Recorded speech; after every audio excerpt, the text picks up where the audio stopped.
colonne vertébrale. Ary efa nisy nana manodidina azy. Ho an'ny namako akaiky izay efa notantaraiko dia intelo no nitrofona ny nana tao anatin'izany. Mampirisika daholo ny dokotera hoe tsy mety io raha tsy didina. Dia miteny koa ny sasany hoe raha didina nefa io tsy afaka manao asan'i Jesosy tsony ianao. Dia nekeko fotsiny ilay izy hoe tompoko. Zany aretin' zany tsy nitantaraiko tany vadiko mihitsy. Satria tsy fombantsika lehilahy no mitaray tanamepaka amin'ny vady aman-janaka. Dia tsy niteny taminy mihitsy nafeniko ilay aretina. Fa hitany mandeha mikisaka, miakatra tohatra mamikotra, miakatra eo ambony moto efa amboarina be ny tongotra vao tafakatra. Dia niady varotra tamin'i Jesosy tadidiko ny fampianarany dada. Mandehana meona amin'i Jesosy le roa, tsy mbola nisy zavatra tsy hainy. Tadidinao ve Abednego sy Sadraka sy Mesaka, zay tsy nivadika mihitsy tamin'Andriamanitra fanarahan'i Jesosy hatrany anaty lafaoro misy afo. Tadidinao ve Daniel, tsy nivadika tamin'i Jesosy hatramin'ny farany, fanarahan'i Jesosy hatraizy hatrany andavaky ny liona. Tadidinao ve Elisa mpaminany zay piaraka amin'ny Eli mpaminany, rehefa tonga teo anatrehan'ny on'ny Jordanina, aiza zay Andriamanitra Eli, nisaraka satsy nisaraka ny on'ny Jordanina. Tsy amelako ianao Jesosy raha tsy manasitrana. Ampy bebao maka valombavaka, dana manao alahady mitandrina, tonga tany ambony me tany amin'ny pasteur Randremijoro. Any andrefa ny vato zany. Tonga tany ambato mitokana, tany amin'ny pasteur Geneveve. Tonga intelo isan'andro isan-kerinandro tany Amanjakandriana. Tao anatin'izany aretin' zany mandeha foana manao ny asan'i Jesosy. Sitrana ny marary, mivany olana, joro vavolombelona daholo ny ondry. Fa rehefa tonga kosa ny hariva, ao anaty tranon'ilay Fiangonana miady varotra an'i Jesosy. Vitany ianao zay Jesosy. Voaray daholo ny ondrinao. Ahoana amin'izay ny anahy Jesosy? Inona ny teneniny? Mandehana mandray olona aloha rapitso. Raiso aty an-trano rehefa tsy afaka ianao dia nanomboka tamin'izany nandray marary tao an-tranonay tao. Tonga ny daholo amin'izay, vita ndray parivo ny andro. Ahoana amin'izay ho le anahy Jesosy? Tomany ane zay eny an-dalana, isaka misy lavaka kely eny an-dalana, dia efa midoboka amin'ny fonao. Mba sitrano a Jesosy fa tena ny bebaka tamin'izany. Namangy a Jesosy Alahady faharoa amin'ny farany Desambra. Zany hoe Alahady 1, 2, Alahady fahatelo zany. Ny teny izy tao amin'ny sofiko hoe amin'ny herin'ny androany mandray anao amin'izay. Feo io fa tsy hita fa feo. Larobia io. Dia alakamisy nandeha niasa, talata lazoma, sabotsy, lahady niasa foana. Tsy nitadidy an'iny tsony aloha za. Alatsinainy amin'izay izy tonga nampibebaka. Jereo izy Jesosy mantsy anahy. Joba 8, 6, 5, 6, 7. Dia rehefa nijereny zany tenin'Andriamanitra zany, dia miteny hoe ny anaran'i Jesosy, fa raha ianao kosa mandroso mitady an'Andriamanitra. Joba 8, 5, 6, 7. ny anaran'i Jesosy, fa raha ianao kosa mandroso mitady an'Andriamanitra ka mifona amin'ny tsotoa, ary raha madio sy mahitsy ianao dia hifo hamonjy anao tokoa izy. Ary ampiadana indray ny fonena ny fahamarinanao, ka na dia kely aza ny andohanao ho lehibe ny fiafaranao. Nandrean'io teny io dia nanontany tena hoe Jesosy fa nga moa Jesosy reny asa fiazakazahana be, tsy mandroso mitady anao ave amin'ireny. Zay zany le atao hoe fovato manamaritena, tsy mety mihetry. Variana amin'ny tanisa ny asa vitanao eo anatrehan'i Jesosy ianao, fa tsy mahatsiaro hoe hitondra ny fahalemenao. Nampianarin'i Jesosy anay io teny io, ary toriana any amin'ny fotoa malalaka maro izay andefasan'i Jesosy. Rehefa nibebaka, tena nibebaka Jesosy, tonga ny talata riva, avy nanaovana asan'Andriamanitra talata riva tamin'izay, talata 30 Desambra, alohan'ilay larobia farany iny. Dia nangataka tamin'i Jesosy aho hoe, alao aza Jesosy mba haka teny ao anatin'ny Baiboly, ary lazao ao anatin'io fa hanasitrana anay ianao rapitso le eo anamiko. Fa tena malahelo ho a Jesosy raha mbola hoe ondry ihany no entiny eo aminao ny ionanao amina, za fa tery, za fa makeo sitrana. Alao mba tena za mitsy Jesosy lazao amiko daholo ny fahotako rehetra hatramin'ny farany kely, hatramin'ny otatsina ota raiky tapisaka, lazao ana hatramin'ny ota ny razambeako ray manontolo Jesosy. Tena ny fandahatra ane zany.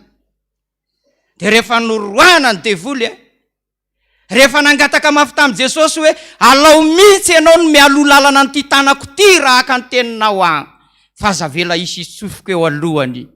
Indray mako ny Satana lasa eo alohan'ny tanantsika rehefa maka tenin'Andriamanitra tsika, raha tsy tena mibebaka ianao.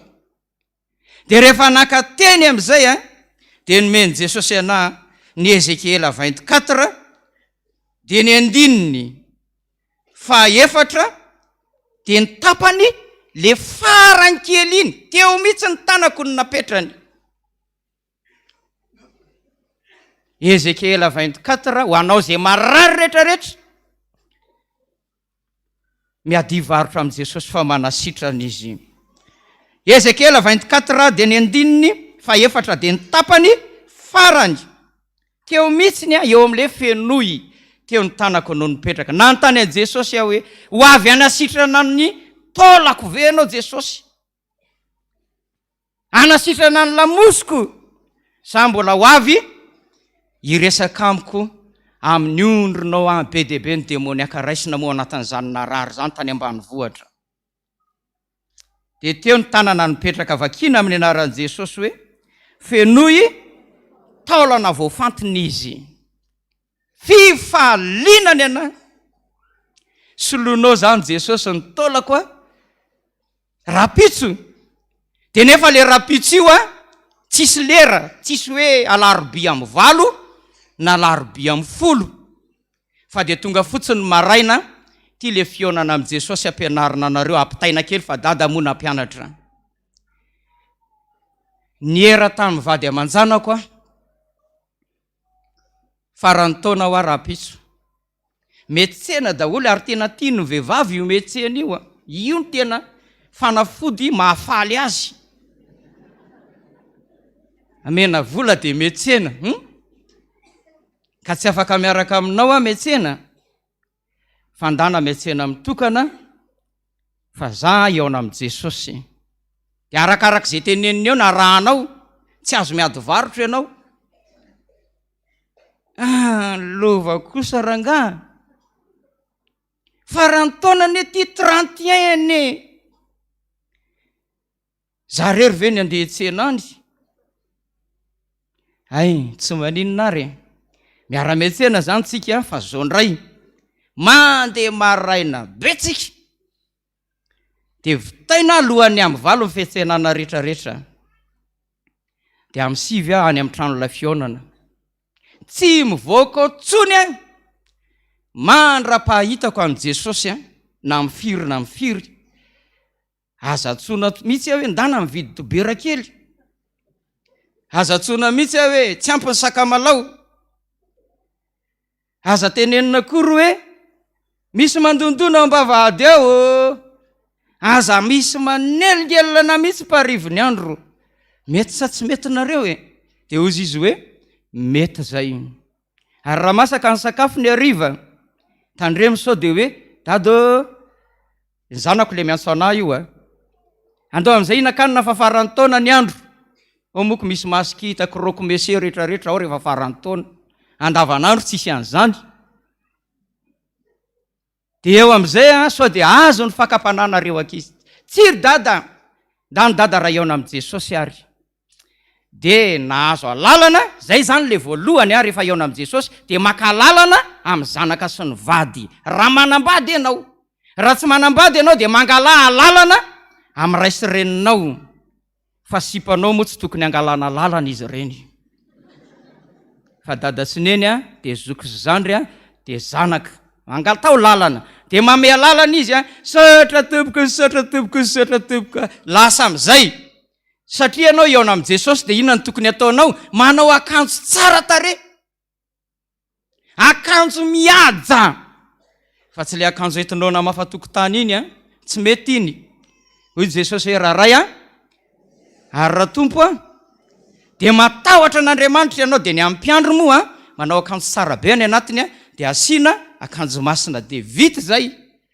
lasa an'izay mibebaka hoe Jesosy tsy fantatra ianao na amin'ny 10 ny tonga na amin'ny 12 na amin'ny 12 fa isaky ny adiny ray de mba mevo repos kely aloha mba hirahira mba hira fiderana de amin'ny 5 nanomboka mibebaka roana daholo manomboka any amin'ny fahotan'ny fahazazana fahatanorana hotatsy napozina fahotan'ny razambe anao fahotan'ny razambe ny vadinao fahotan'ny razambe any sipanao raha ohatra ny hoe fananao firaisana ranofo akoatra ny vadinao de ny razambe anin'olony mbola maninona mbola mamatotra anao koa ifonana am' Jesosy daholo tonga ny amin'ny 10 latsaka 5 mbola tsy tonga Jesosy de lasa ny eny hira fiderana kely 10 minitra raikitra indray tamin'ny 10 raikitra indray tamin'ny 12 am' 12 am' 1 am' 2 am' 3 am' 4 am' 5 am' 9 am' 7 am' 8 am' 9 am' 10 alina mbola tsy tonga foany Jesosy roana de volony fierikerehana de volony avizanana sy mifanahitaina ny lohalika roana tsy faharetana rehetrarehetra tsy amelako ianao Jesosy raha tsy tonga tamin'ity trano ty zay tonga izy atongavanao eto nataonao inona miandry anao Jesosy raikitra indray mifibebahana amin'ny 10 amin'ny 12 zara roa ny saina hoe efa ho avy ty ny réveillon Jesosy miala ny devoly ny fimemenonana roana daholo indray ny devoly amin'ny 23h40 35 23h35 ny teny am'izay izy hoe efa atamboniny tranonao azao de ny ainy fanoroany efa atamboniny tranonao azahay Jesosy any amboniny trano any amin'ny abakabaka zany vavaka am'izay nanomboka niova daholo am'izay nisy sensation hafa tany anaty niova takany hoe misavona zany ianao 23h42 efa miakatra amin'ny tohatro de anankiroa izy miaraka de mandeha eny amin'ny salon de mama varavaran'ny trano lafionana miova daholo ny zavatra hitan'ny masonao fa tsy mitovy am'izao olombelo zao tsony fa ny rindry ny trano lafionana le 3 fasy le avato sy aveta aloha efa mivadika takan'ireny écran géant ana video projecteur reny feno mihira ohatra antsika le fanatitra isako mifandraisana misy ankizy kely mikopakopaka mihira le latabatra eo alohan'ny maso le zany tsy manofy zany fa ohatr'zao fa tsy manofy a de le latabatra lavalava ohatran'zao a fandraisana olona lasa mivadika fandriana cuir de nivony varavarana de dada Tandrano Josefa no teo aloha de Jesosy hitako milahatra aminazy eo fa dada niditra voalohana mo varavarana. Jesosy tsy hitany lohany fa mazava fa eto amin'ny tenda midina no tazana de ozy izy Jesosy matsiany dada hoe bitsibitsika izy fa tsy amiko ny tenin Jesosy aloha tamin'ny voalohany fa i dada no nanatona ana de nyteny hoe zay teneniko anao rehetra henoy daholo fa zany no mahafaly an'i Jesosy zay lazaiko anao rehetrarehetra arao daholo fa zany no miresaka aminao zao a fa Jesosy a miresaka amiko de faly be tena faly be tsy hita zay ilazana le hafaliany de ozy an'izay Jesosy matsiany dada reako amin'izay mifeoany hoe fantatrao ve io de ozy izy dada hoe fantatro io randriana ary manana lova soa zany nanokana katekomenina tanako anakiroa mihitsy ny nataoko teo amin'ny lohany de ozony aho hoe mariny zany dada mariny zany de nanatona amin'izay dada de niteny hoe mekary ianao eo ambonin'ny latabatra eo mekary eo ambony fandriana de misy ny bata tato arina ohatran'ny hoe misy manaingy ianao tonga de misy manatsotra de matory a ny tsy lany de ozy izy hoe matory miankohaka ka de natory ny ankohaka ao anatin'izale matory miankohaka iny a mahita ny dada mandray sabatra avy any amin'i Jesosy navoaka an'i Jesosy ny sabatra volamena tsara be de nomeny any dada de tonga dada de nandidy tata amin'ny faraantoko nakany amin'ny lamosina nakatekeko ny fitombenana mialatsiny miteny an'izany ety ambony ety voadidy ozy dada de ozy Jesosy ianao amin'izay mifeoany hoe esory daholo a ny taolana tapaka sy ny taolana loha fa hosoloana taolana tsara de ny esory ny dada amin'izay a sytomma ohatran'ireny misitona hazo reny taolana rehetrarehetra io de alatsany amin'ny karoa heninao mihitsy kitakitakitakitaka amin'ny karoa kitakitakatakitaka afaka daholo ny taolana de ozy amin'izay Jesosy matsiany dada hoe raiso ty ataovy eo amin'ny lamosiny taolana lava be ohatran'le bigo sandwich reny atsofoy a ao amin'ny lamosiny de ozy ny dada matsiany Jesosy hoe ty ve ny atao ao ino a atao ao tsy tapaka tsony tsy reraka tsony ary tsy mivilana tsony iny a mandrakizay de natsofoko dada tao amin'ny lamosiko le izy a de eo ampanatsofoana n'iny taolana iny tsy za tsony ny resahan Jesosy a fa miresaka izy sy dada de mba niaino tena hoe mialatsiny fa niaino ny resaka ary dada hoe zao ny Jesosy matsiany dada hoe ianao io nge tiako be ray minitra tsy mahita anao a ray minitra tsy mahatazana anao fahorinany ana fahorina de ozy ny dada hoe Jesosy a sotranao amin'izany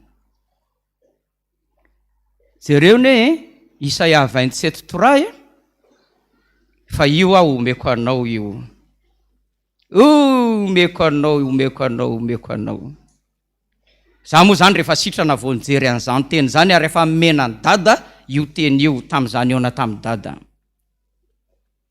isaky ny ray mpimaso no andemako azy ary naandro na alina miaro azy mijery azy ndrao izy misy manimba. Faly be ho ny dada sady tena faly sady manjaitra le lamosiko any. De hoy zao ny dada matsy anao hoe zao ny afatra ny asa-pifoazana aza atao atsirambina mihitsy. Ataovy ny asa-pifoazana hatrany ambany vohatra hatrany lavitra. Vita sitrana ny lamosinao vita ty Jesosy io vitany ity. De hoy zao ny Jesosy hoe de napetraky dada teo amin'ny lamosiko ny tanany hatraty ambony aty de lamboiny nidina nakany ambany. De vita ny lamosinao sitrana. Ao matory mitsilany am'izay. Ty zavatra ty ny tena nahagagana. De natory mitsilany de namen Jesosy sabatra kelikely ndray dada fa tsy ngeda be oatra le teo fa oatra somary kelikely zay. Vaovao ray ny dady iny tsy ny baiko tsony hoe sokafo ny bokotra na asoriny akanjo masina. Fa vaovao rainy tsisy ray segondy rakory tonga de fa any anatin'ny fokony tsy nyromony tam'le sabatra. De ny didiny de nesory ny dada tao anatin'ny tao anatiko tao le fo ngeza be. De nameny an Jesosy hoe tiany tao. Niraisin'ny Jesosy tonga de natotany tamin'ny tany. Ndray Jesosy fa maninona natao ohatr'izao hoy zao ny dada. De hoy zao ny Jesosy hoe mety tsara velatsy tezitra be memenina tsy manam-paharetana tsy mety amin'ny tsony no mitondra niny. De ahoana zany ny atao? Namoaka fo kely blitiny mitovitovy amin'ny voatabia faran'izay ngezy reny. De hoy zao ny dada hoe Jesosy nasorona tao nge ngeza be.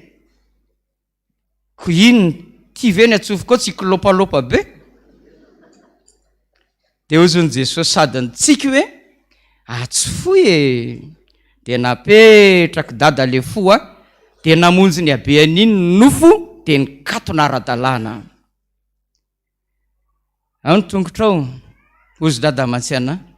Io ny tongotro dada tsisy resaka fa tonga de nitapahany andrem-pandeha nanapaka mofo dopaina fa Alahady tongotra. De hoy zao ny Jesosy hoe tongotra nandeha tany amin'ny doany taloha io, nandeha tany amin'ny balina, nandeha tany amin'ny fijangajangana, nandeha tany amin'ny zava-dratsy rehetrarehetra, tsy azo mitondra ny tongotra io tsonko ianao.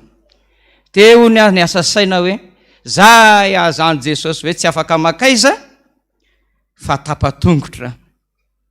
De nysoloany kiraro fa tsy falady, nasiany kiraro am'izay ny tongotra, aveo le kiraro mivadika falady tongotra. Sotra Jesosy fa nisolo ny tongotra de ohatr'izay koa nataon'ny tanana. Rehefa vita zay rehetrarehetra zay de niteny dada hoe efa sitrany ianao zao anaka. Jereo ozy izy dada tao anaty nofo, tao anaty fahitany zany Koretianina voalohany 15:34. De ny andininy tapany ambonimbony eo izy dada. Jereko zany ao anatin'le fahitany io fa tsy mijery baiboly eo fa ao anatin'le mbola fahitany io resaka io. De misy soratra hoe mifoaza tsara.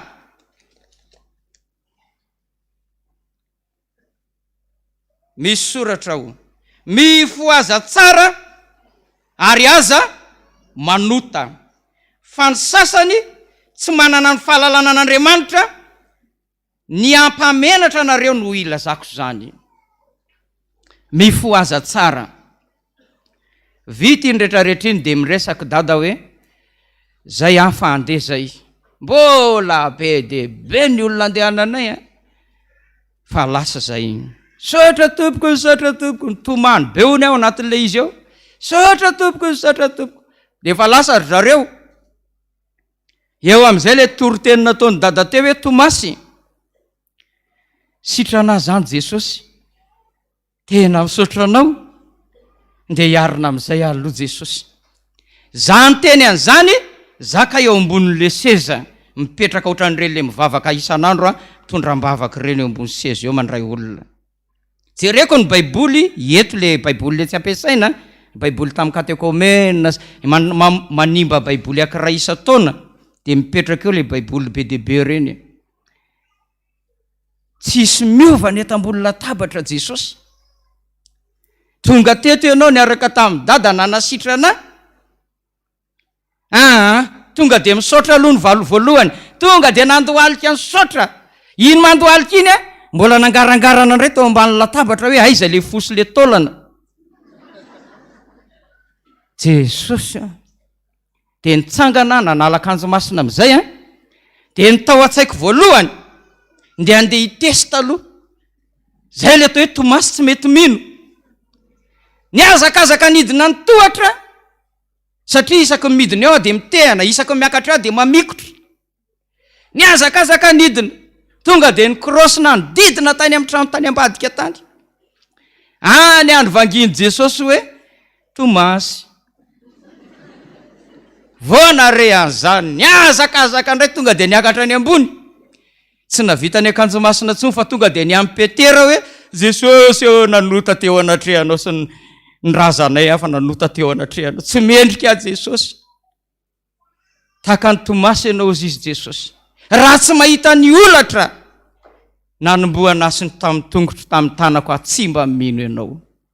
Dia nanomboka teo ry havana ny 1er janvier nandeha ny krosy zaho Jesosy alefaso ny krosy aloha fa tsy hoe tsy mino fa tena fa tia fantatra mihitsy ny Jesosy hoe niverina amin'ny laony ny heriko dia navita miala eo amin'ny tranonay nakeny amin'ny trano fitaratra koron-drano teny amin'ny trano fitaratra koron-drano nakany amorona kona dia niverina nody tao an-trano le 1er janvier sitrana tanteraka ry havana. Sitrana tena tonga nanasitrana Jesosy raha iny Jesosy ny nanasitrana an'ity mpanompo tsy maso ity ainy Jesosy ny manasitrana anao fa ataovy ny asany, ataovy amin'ny fonao manontolo zany asan'Andriamanitra zany dia io to ny vokatra eo anatrehan'i Jesosy ianao. Teny anankiray nampibebahan'i Jesosy ana fa lavabe ny fotoana dia andehantsika hiara hijery ao amin'ny Jeremia. Zay vakina fotsiny dia mitapitra ny fijoroana vavolombelona sady toroteny zany Jeremia 2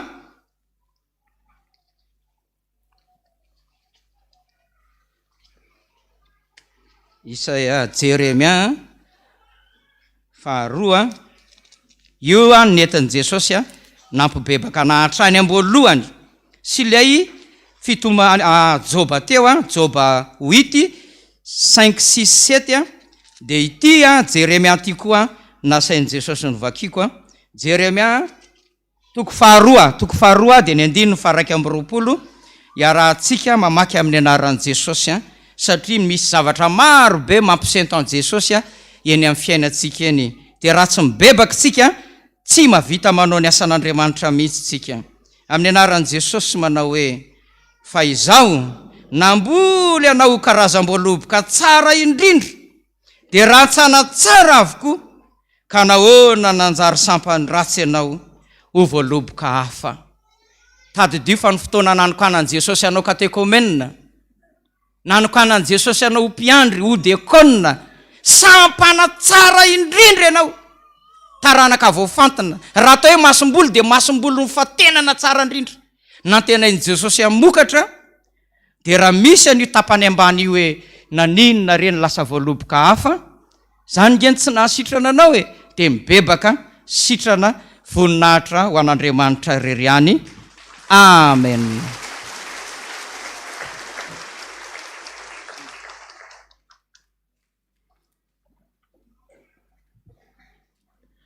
Tonga amintsika ry havana izany toriteny velona izany. Ny atongavantsika eto dia hitady an'Andriamanitra kanefa ny fotsika mbola tsy mety miova. Andeha ataontsika Ny larakira fa 2:500. 2:500. Tompo ovainy foko mba ho mora anarina.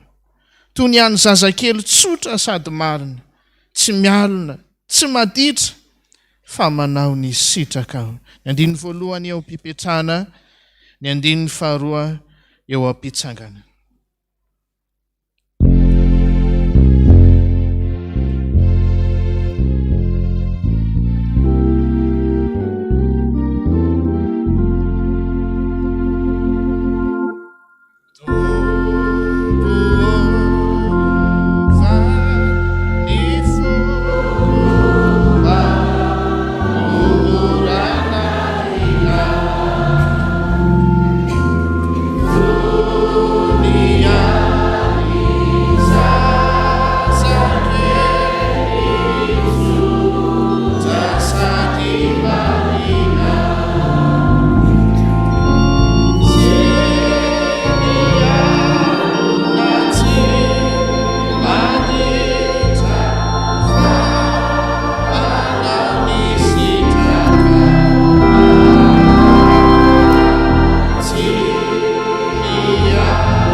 Tsy hitanay intsony izay ho tenenina Jesosy, fa tena marina daholo izany.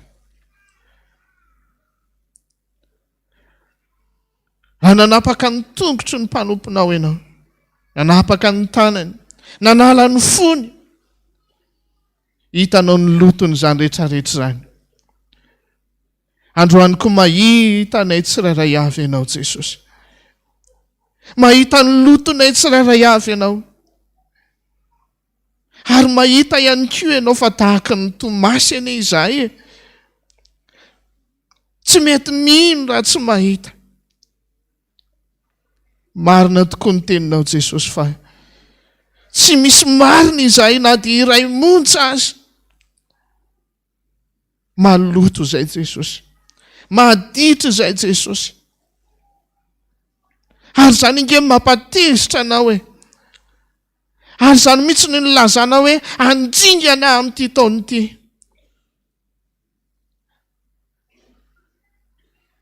Anainao ary nilaza hoe efa adala ny fon'ity firenena ity.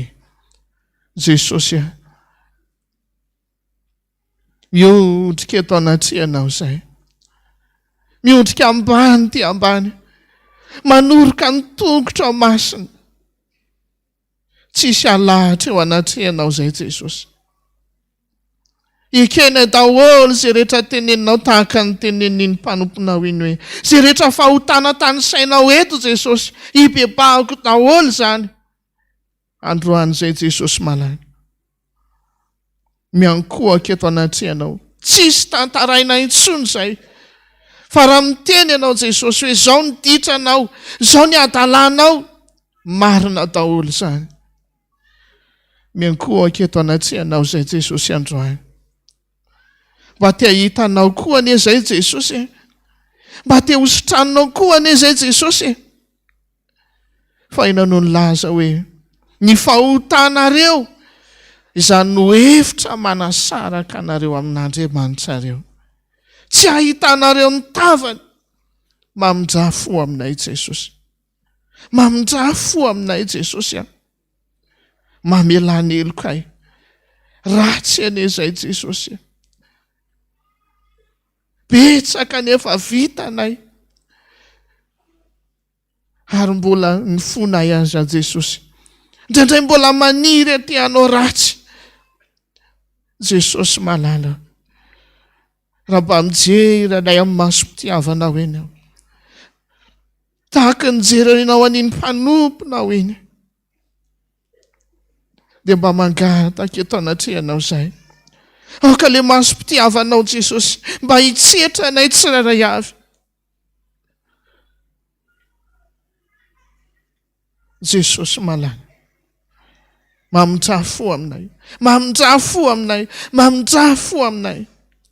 Mba mangataka tahaka nangatany iny mpanomponao iny. Izay nisitranonao izay Jesosy manao hoe mba hampibebao izay. Androany izay Jesosy malala mangataka aminao mba hampibebao koa izay tsirairay avy. Hay ve rehefa mibebaka tokoa izay. Rehefa tena mibebaka izay miala amin'ny fahotanay. Dia manomboka mahita anao. Ary tsy vitany mahita anao fa mahita ny voninahitra. Izany Jesosy no anoroa anay ny faladiana. Mamindra fo aminay. Mamelany elokay rehetrarehetra Jesosy. Tsy vita eto ny fibebahana. Fa na hialy eto izay Jesosy rehefa avy eo. Na eny an-dalana eny azy. Hatrany anaty fiara.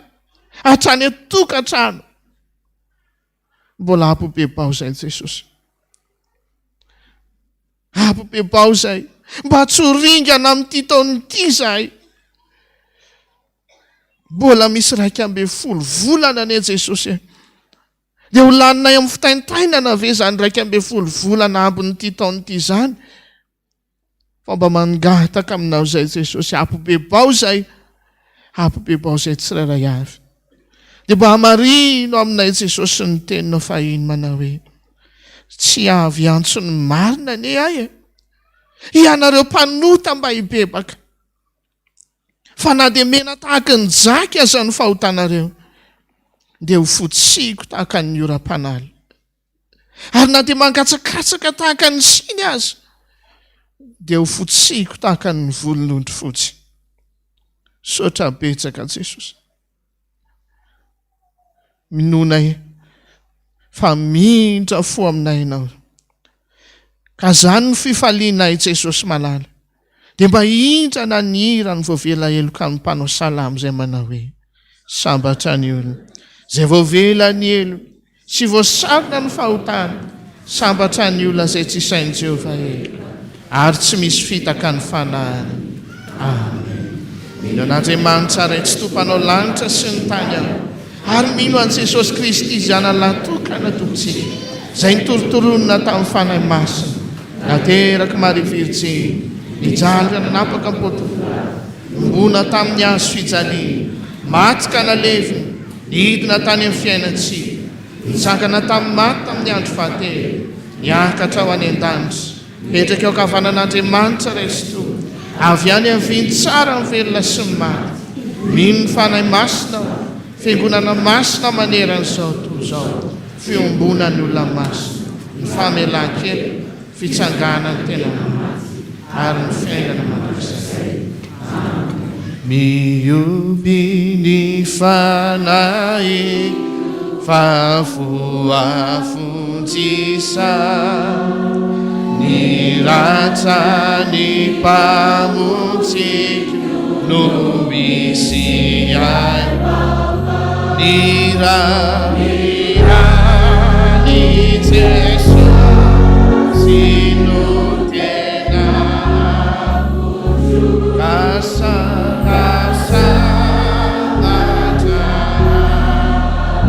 si tetiawa. Tanteraka tokoa n'izany ny anaran-dray sy ny zany ary ny fanainy masina. Voninahitra ny eo an'Andriamanitra irery any. Aleloia. Masina, masina, masina Jehova tompony maro. Eko ny voninahitra tany rehetra. Masotoina antsika.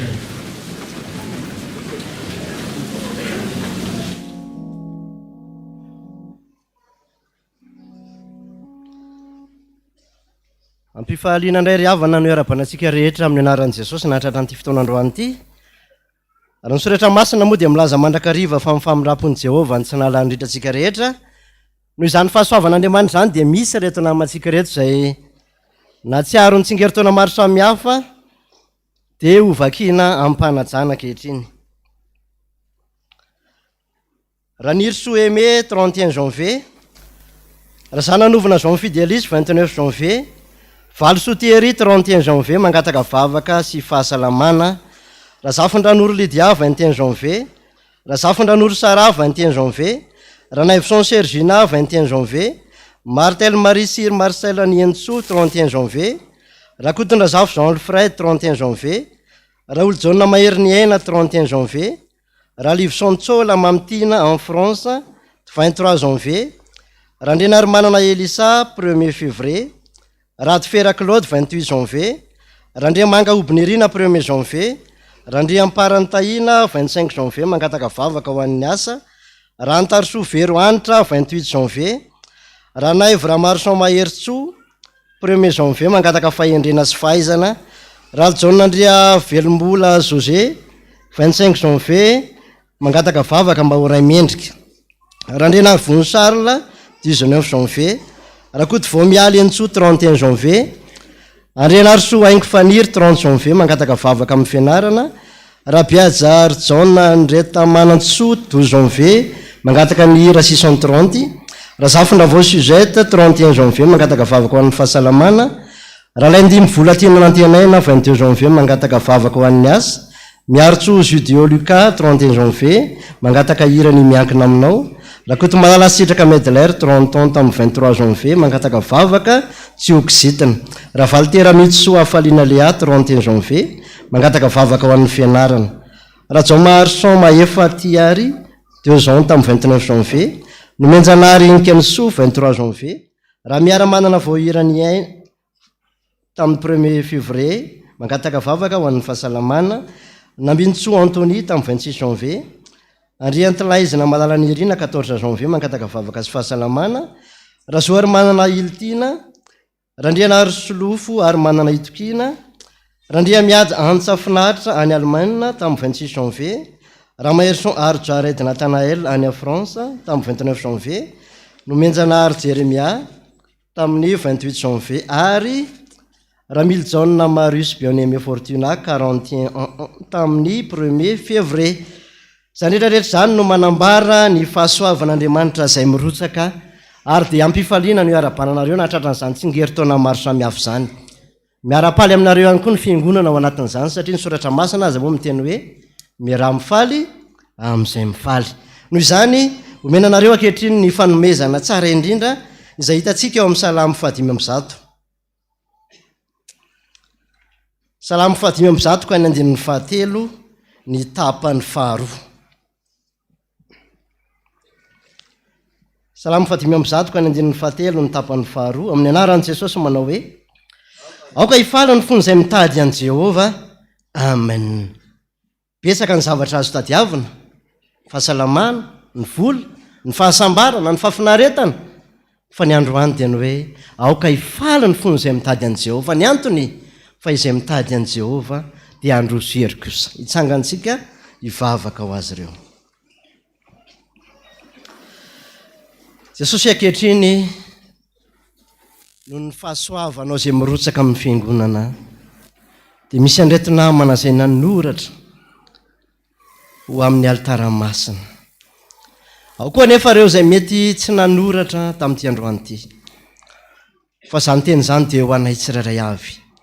Aoka hifaly ny fony izay mitady an' Jehovah. Ankehitriny tokoa Jesosy misy azany fomba fiteny hoe ny fitadiavana mazaka maniraka, ary be dia be no mitady ny fahasalamana sy mitady vahaolana ankehitriny. fa mba manoro-hevitra ianao androany hoe aoka hifaly ny fony izay mitady an' Jehova. Rehefa mahita anao sy mitady anao mantsy izay Andriamanitra ao, ianao ny tadiavina, fahasalamana no hita. Ianao ny tadiavina, fahasoavana no miditra. Ary ianao ny tadiavina, vahaolana ny tonga amin'ny fiainanay. Ankasitrahanay izany Jesosy. Na iza androany na tsy ary nitsingery-taona naterahany ary, anomezanao azy ane ny andony lanitra sy ny tsirony tany. Atsiarova ny fanomanara-dianao, tsy ampisy etoana ihany.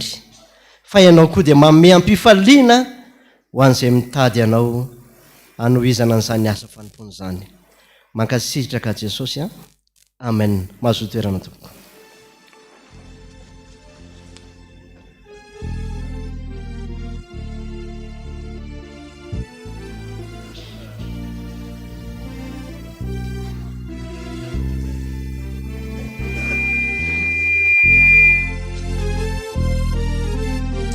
Eny tompoko dia mbola mpitombona mandrakariva amintsika ane ny fahasoavana sy ny fiadanana avy amin'Andriamanitra ray ilay tompo ny tompo sy mpanjaka ny mpanjaka.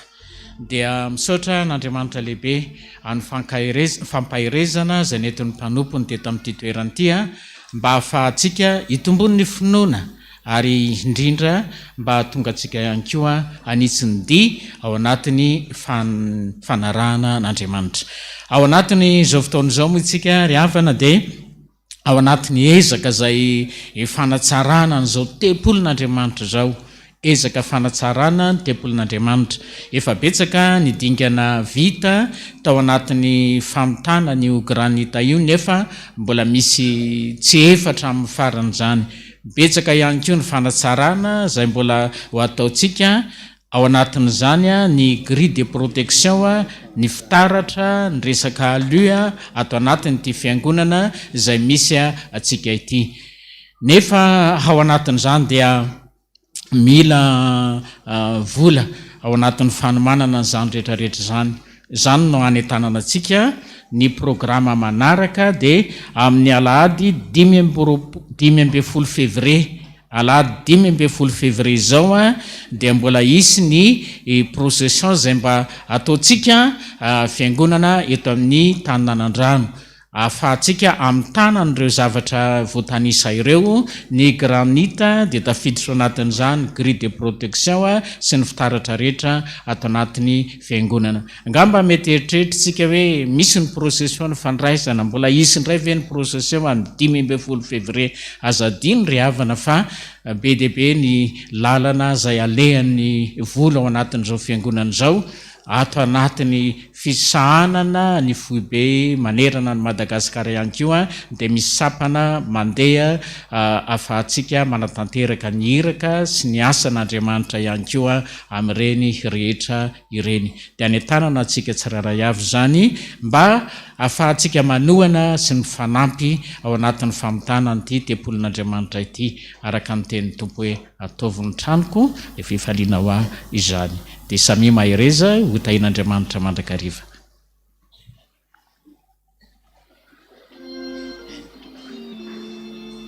Eto aditsika daholo mitsy aloha ny manakatitra tsara ny tranontsika so idiran'ny jiolahy efa vita daholo reo zao ny vy aro any velany any, ny fitaratra le teo enina averina fa mbola misy tsy ampy kely dia samy miezaka daholo dia amin'izay tsika nde zao mbola hen'ny olona ny tokotany ihany ny feontsika dia misy faly fa misy tsy faly tahaka ny zavatra rehetra dia mbola katina fitaratra tahaka an'izao dia tsisy vaheny mitsontsika ato an-tranonao dia adiditsika daholo zany samy mandray anjara. Zao tsika dia anao fanatitra ho an'ny Tompo ao ny rakitra voalohany sy ny faharoa araka ny fanao rehefa am'izao procession dia miangavantsika rehetra mba samy ianao ampitiavana mba hahafalan'ny Tompo. Saotra Tompo.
trai Iri maila sana Vivitana utaminai Sukabisana sesena Nefa maru citaula saina Lewaswadana numena Katsibata saina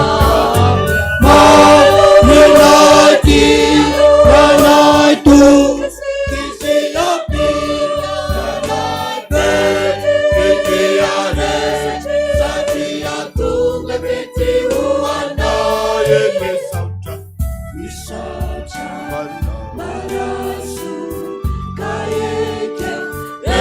Tompo favuka chini futu kuwa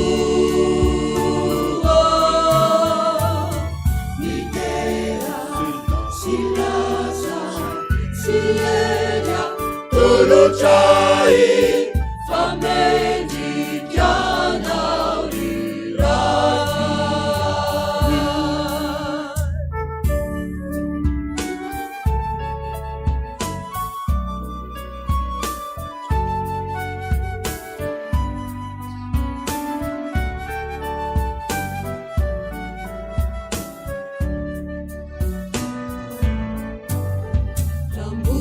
Veluneto atani Katucho sabacha mangini Anupana wachanya chani Isa nuvati nufindidi Ifafa desana nufecha Kana suvino anja fianai Iyantu sisana lecha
dia faly miarabantsika vahoakan'Andriamanitra amin'ny anaran'i Jesosy Kristy amin'izao alahady andro tsara izao ary manonona ny fiadanany io amintsika tsirairay avy. Dia toy izao andray andra raha eto amin'ny fiangonantsika. Ilazana ny hira eto Taninanandrano fara-pitso alatsinainy ny fara fandoavana ilay fandraisana anjara 20,000 ariary sy ny frais 4,500 ariary avy amin'ny Foibe Taninanandrano. Ilazana isika mpiandry sy mpiomana fa ny fifampiarabantsika natratra ny taona 2024 dia ho tanterahana ho an'ny mpiandry ny asabotsy fa 7 ny volana febroary, ho an'ny mpiomana kosa dia ny asabotsy fa 14 ny volana febroary, izay iarahantsika amin'ny ray aman-dreny dada sy ny bro Foibe manomboka amin'ny 7 ora maraina. Ny mpiandry dia mitondra akanjo masina, ny mpiomana manao akanjo fotsy. Koa dia manantena ny fahatongavantsika maro. Avy amin'ny F7. Ao anatin'ny fanateram-bokatry ny Fandraisana sampana na ny F7 dia fifaliana lehibe ho azy ireo ny manasa antsika fiangonana ka toy izao ny fandaharam-potoana ny amin'izany ho an'ny alarobia fa 4 ny volana febroary dia misy ny varotra tsakitsaky na lakamisy fa 5 ny volana febroary amin'ny rora sasany fianarana soratra masina izay mitondra lohateny hoe mitondra lohahevitra bokin'ny apokalipsy izay arahana amin'ny pasteur iraka raha Samuelson Alain ho an'ny asabotsy fa 7 ny volana febroary. Maraina kosa dia isy ihany koa ny varotra tsakitsaky. Amin'io asabotsy io ihany amin'ny 3 ao amin'ny 4e étage dia misy ny atelier de danse izay anasana ny rehetra iarahana amin'ny docteur mantra sy ireo coach maro samihafa izay manana ny lohahevitra ny dia ho fiteranan'Andriamanitra. Ho an'ny Alahady fahavalon'ny volana febroary kosa dia misy ny Fotoam-pivavahana ny amin'ny 7 ora, ny amin'ny 10 ora, ny amin'ny 2 ora, ny amin'ny 4 ora sasany ariva kosa dia isy ny rodorotom-piterana ahenonao ny rano sampana iray ataon'ny sampana hafa. Misy ihany koa ny soradia sy ny 10 rindra miaraka amin'ny sampana velona rehetra eto Taninanandrano. Avy amin'ny sampana fanantenana ampahafantarina ny Fiangonana fa mitoetra ny fampidirana mpikambana vaovao eo anivon'ny sampana ho amin'ity taom-pitezana 2024 ity. Ko manomboka ny amin'ny 5 taona no miakatra dia afaka miditra ho mpikambana. Ny fotoam-pivorian'izy ireo dia isaky ny Alahady amin'ny 2 ora sasany tolakandro amin'ny efitrano 318. Mariana fa mifarana efa nifarana izany efa nifarana ny 25 janoary ny fampidirana mpikambana vaovao.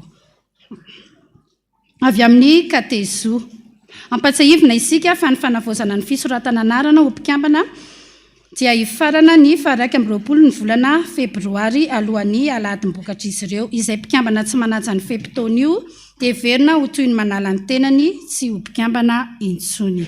Avy amin'ny lampe fisoratana anarana fiarabahana ny taona ary ihany koa AG. Ilazana isika mpiara-mivavaka izay efa mpandray fanasan'ny Tompo fa misokatra ny fisoratana anarana ary ny fanavozana fisoratana anarana ho antsika mpikambana lampe. Ilazana ihany koa ny dekona mpiasan'ny mpikambana fa ny fampiarabahana tratry ny taona dia ho tanterana ny Alahady 15 ny volana febroary ao amin'ny espace évasion Amboanjo be. Ilazana ihany koa ny dekona mpiasan'ny mpikambana fa ny fivoriam-bena ny AG dia atao ny Alahady 12 ny volana febroary amin'ny 2 ora sasany ao amin'ny salle 314. Koa satria efa vita ny fanatitra dia manasa ny ray aman-dreny amin'ny fanatanterana ny procession.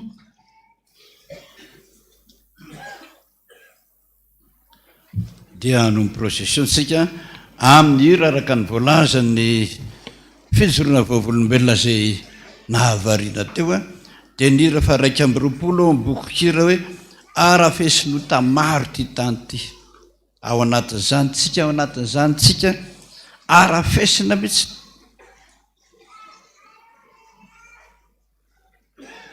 valaky ny rendrarendrany amrony fomadio Andriamanitra ataovy amin'ny fono zany andiny voalohany ihany tsangantsika rehetra.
Vavaksika sotranao Jesosy no ianao mandray antsara mihitsy amin'ny fiainanay rehetra ary amin'ny tena sarotra dia sarotra indrindra eo natreny dokotera aza hainao ny manomolo mpiisy tsirairay avy ao anatin'ity vatana ity hitanay maso zany androany salama tsara ny mpanomponao zay efa tena vizaka dia vizaka teo aloha fa zao fahatanorany nodindray tahaka any amin'ny voromahery andeha amin'izay izy fa tsy ho sasatra tsony Jesosy zany ny tadiavinay ka dia amrony tahaka an'izany zay amin'ny fiainanay zay mampijaly anay anao fanaty zay Jesosy atolotra ho anao zany amin'ny fony manontolo rehetrarehetrarehetrarehetra ka dia raisy zany ho anao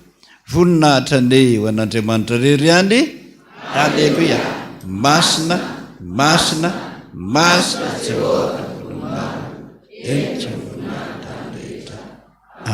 petraka isika dia manomboka ny procession.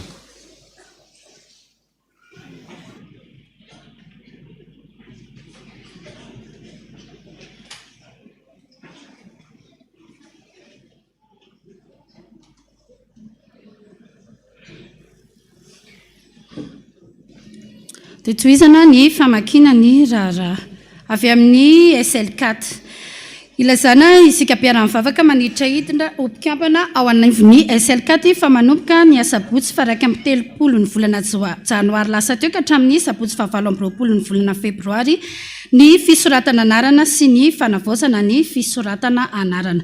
Ireto avy ny fipetrany amin'izany mpandray fanasan'ny Tompo katekomena ny fotoam-pivoriana izy ireo dia isaky ny asabotsy amin'ny 2 ora ao amin'ny salle 304 rihana fahatelo.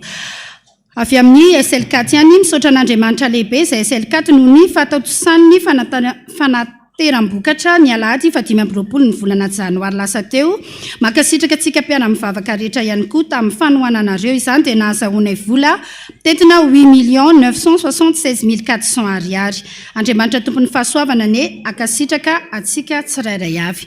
Avy amin'ny Gaetam fifaliana ho an'ny Gaetam ny mampafantatra ny fiangonana fa efa nisokatra ny fisoratana anarana sy ny fampidirana mpikambana vaovao eo anivon'izany sampana izany ka manomboka ny 13 taona no miakatra ary efa mpandray fanasan'ny Tompo na koa efa mianatra katekomena no afaka miditra ao anivon'izany sampana izany.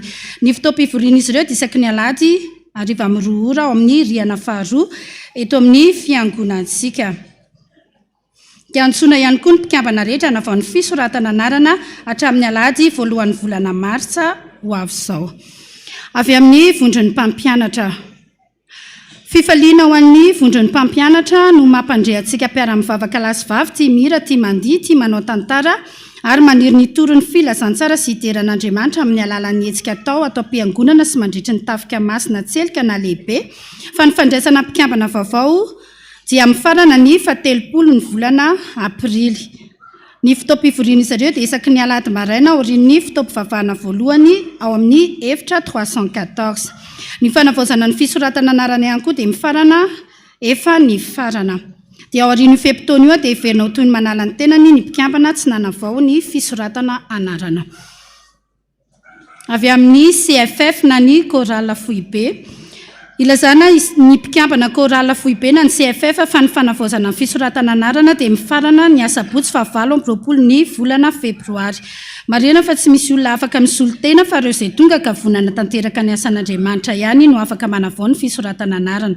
Heverina ho toy ny manala ny tenany izay tsy tonga manatanteraka izany. Avy amin'ny fefy ilazana isika rehetra izay manana fikasana hiditra eo anivon'ny fefy fa ny volana janoary sy ny febroary ny fampidirana mpikambana vaovao amin'ny 2e étage isaky ny asabotsy ariva amin'ny 2 ora. Mariana moa fa efa mpandray fanasan'ny Tompo ihany no afaka raisin'izy ireo. Filazana avy any ivelany. Avy amin'ny FPVM sy ny fitiavana Alahady Ambatomanga Tobomasina. Vavaka sy fifadikanana lehibe anombohana ny taona 20 sy 20 ny Alahady fa 9 ny volana febroary sy ny 15 ny volana febroary ary ny 20 ny volana febroary avy izao amin'ny FPVM sy ny fitiavana Alahady Ambatomanga amin'ny 10 ora maraina ka hatramin'ny 4 ora hariva ny anatanterahana an'izany vavaka sy fifadikanana izany. Avy amin'ny sinodam-paritra Nalamangatsinanana Prailo volana fahavalo FPVM tafita soa faharetana Ambahiny. Ilazana ny zanakam-pielezana Ambahiny fa fifampiarabana na hatratra ny taona dia ho tanterahana ny Alahady fa 9 ny volana febroary manomboka amin'ny 7 ora maraina ny toerana dia eo Ankatindramamy ao amin'ny tranon'ny pasteur Miky. Koasamy mitondra tsakitsaky sy vary sy laoka no iraisana. Misy ihany koa ny fotoam-pivavahana feno isaky ny Alahady faharoa amin'ny 7 ora maraina ny toerana dia eo Ankatindramamy ihany. Ireto kosa ny zanaky ny fiangonana iroso amin'ny fanamasinana ny tokantranomasina. Andriamatora aza manana kiadiny aina Ramatoa Hafatr'i Jesosy andriamatoa randrianay fa manana Julia mivady, madame veuve pasteur ary vonjy Isabelle pasteur, randria miaja manana Narcisse, ramatoa ravonjy Arsoli ankilany, dia faly manasanareo ny amin'ny fanamasinana ny fanambadian'ny zanany raha manakatsa andria misaina sy andria miaja miora sarobidy izay ho tanterana eto amin'ny fiangonantsika ny asabotsy ny zoma faen'ny volana febroary amin'ny 10 maraina. Ramatoa Bakoly Arso Gisèle Yolande Andaniny, Ramatoa Rasolo Manga Bertine, Andriamatoa Safindrabe Alfred, Ramatoa Arjona Solofony Menjanary Julien Kilany, dia faly mampandrianareo ny fanambadian'ny zafy ny zanany Andria Malala Tsiferanareo ny Daniel sy Rakoto Arjona Lahatra hery vola ho tanterana eto amin'ny fiangonana ao amin'ny FJKM Mahitosy ny asabotsy fa 7 ny volana febroary amin'ny 1:10 maraina. Andriamatoa Rakotondrambonina Henri, Ramatoa Voloniana Maria Tandaniny, Andriamatoa Randrianiana Tovoery Jean-Louis, Ramatoa Zafy Miaja Marie Michel Mamtina, Andriamatoa Malikoto Martin Ankilany, dia faly mampandrianareo ny fanambadian'ny zafy ny zanany Artina Miaja Safidy sy Randrianiana Tahiriny Menjanary Jessica izay ho tanterana ny asabotsy fa 20 ny volana febroary eto amin'ny fiangonantsika amin'ny 20 maraina. Raha misy mahita ny tsy mety ny anamasinana izany fanambadiana izany dia aoka izy hampandre mialoha ny ray aman-dreny mpitandrina. Filazana Manzo amin'ny finoana sy fanantenana ny fitsanganan'ny tenany maty no ampandrenesana antsika ny fodimandry nyretolona manaraka ireto. Rasafindramialy Isabelle Lucie Loolona mpampianatra mpiandry sy mpiomana, grand officier de l'ordre national, dia nodimandry rehefa ny vahiny 27 taona teto antany ny asabotsy fa 1:30 ny volana janoary hoy ny vadiny Ramanantsialonina Tantely Arso izay talehan'ny radio Fiotazantsoa teo aloha. Ny zanany Ramanantsialonina Andry Lalaina sy Miora, Ramanantsialonina Tsiry Lalaina sy Mirana, Rakotonjoany sy Ramanantsialonina Lalaina Nirina. Ny ratapo aminy ny fianakaviana manontolo nofiny dia hiala ao an-trano ao an-kiaja Ambohy Mangakely lo AB 160 ny alarobia fa 4 ny volana febroary amin'ny 1:10 ratoandro ary hoentina atao veloma farany ho fanomezam-boninahitra eto amin'ny fiangonantsika amin'ny 12 mialohany ametrahana azy ao an-kianja Ambohy Mangakely ihany. Raromanga Eleonore na Imamanori, promotion mpitaridalana izay sampana ihany koa ao amin'ny Katezoa dia nodimandry rehefa ny vahiny 17 taona teto antany ny zoma fa 30 ny volana janoary. Hoy ny zanany ny zafy ny zafiafiny indray tapo amin'ny fianakaviana manontolo. Ny nofiny dia hiala ao an-tranony ao Anjanahary 2S6 bis A anio Alahady amin'ny 7 maraina ary hoentina any Atsimonandrangy. Ny fandevenana dia ataony alatsinainy fa 2 ny volana febroary ao Atsimonandrangy.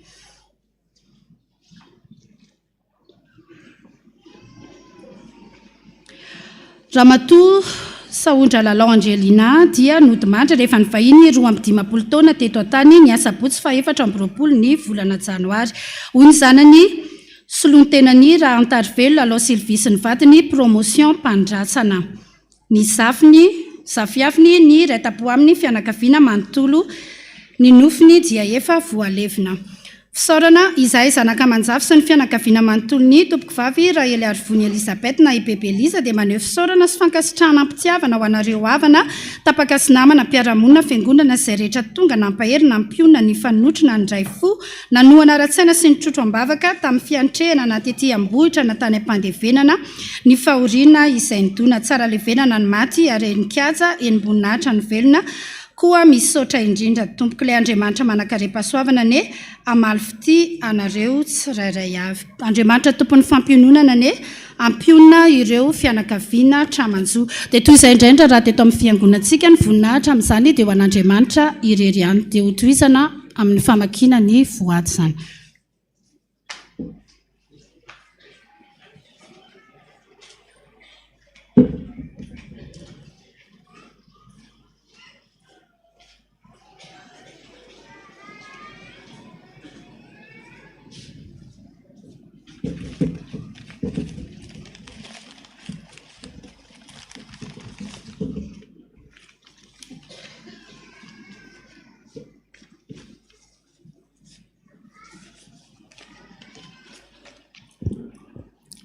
ny fahasoavana sy ny fitiavan'Andriamanitra Ray Jesosy Kristy Tompony ho aminareo tsirairay avy dia tonga eto amin'ny famakiana ny voady masina indray isika Tompo.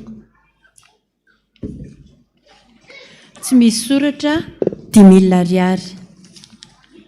Jesosy malalo misaotra anao tamin'izay nataonao tamin'ny zanako, tsy navelanao kivy izy fa nampaherezinao. Tompo taio izy ny amin'ny fianarany mba ho vita soamantsara ny 5e année ka ivoaka ingénieur soamantsara. Mangataka mba homenao hery izy, indro misy vola 10,000 ariary ampahany tamin'izay nomenao atolotra ho fanamboarana amin'ny fiangonana. Misaotra Jesosy malala.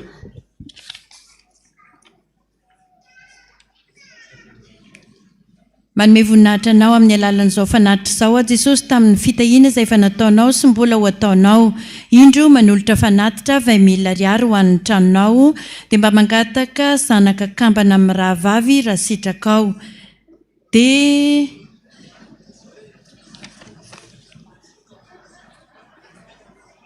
misy nofy fa homenany dada.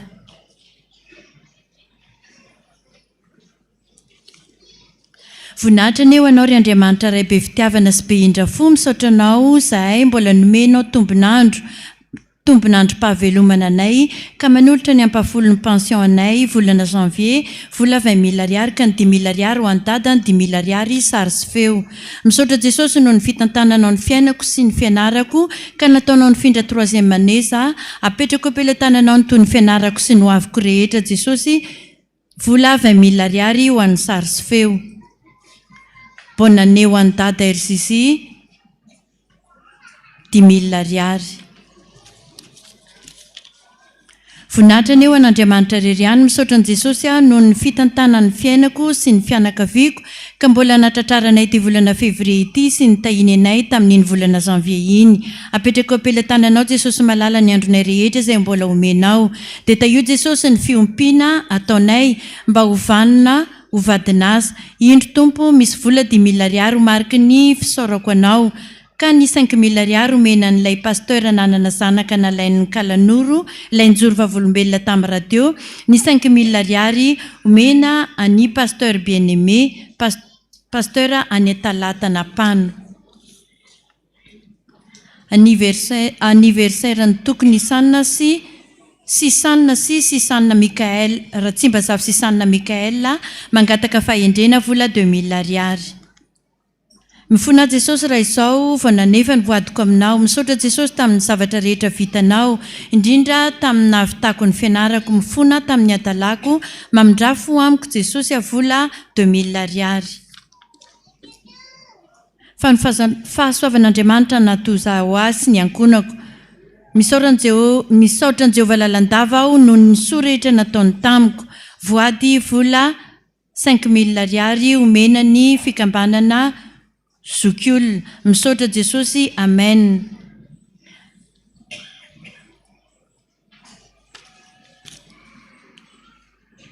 Joyeux anniversaire Ray aman-dreny lehibe vola 5,000 ariary. Misaotra Jesosy.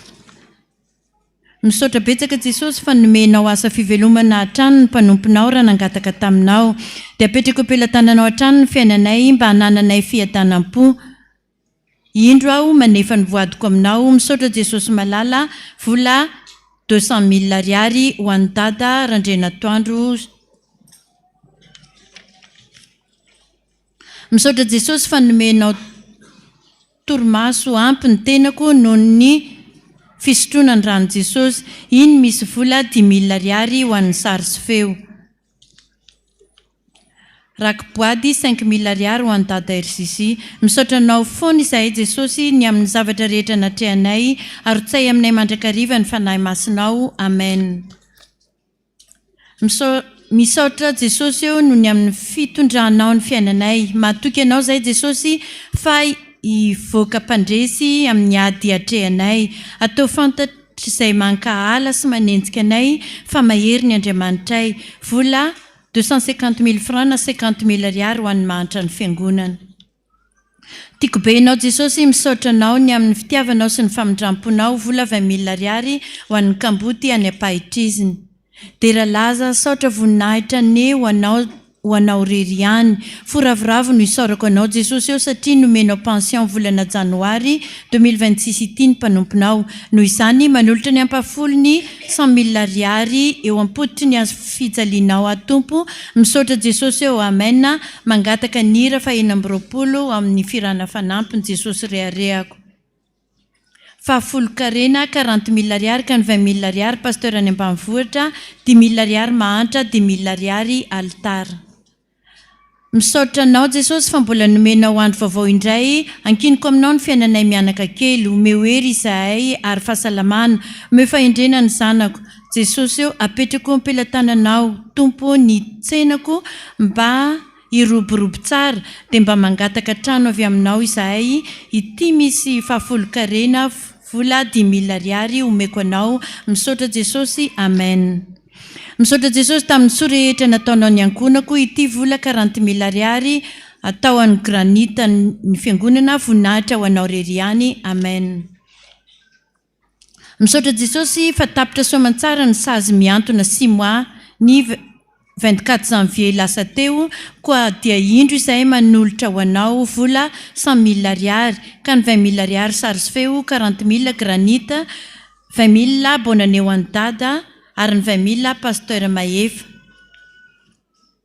Ampafolony tamin'ity herinandro ity Jesosy mba ambiny ny tsenantsika. Misaotra Jesosy vola 2,000 ariary. Za ray mandreny lova mba mangataka sy miangavy mba raiso aho rehefa mirava eto ianao satria efa ela nitady anao nefa tena tsy tafahoana aminao mihitsy ary tsy mety tonga any manjakandrina mihitsy aho. Misaotra mialoha vola ho andray mandreny lova solona frais 10,000 ariary.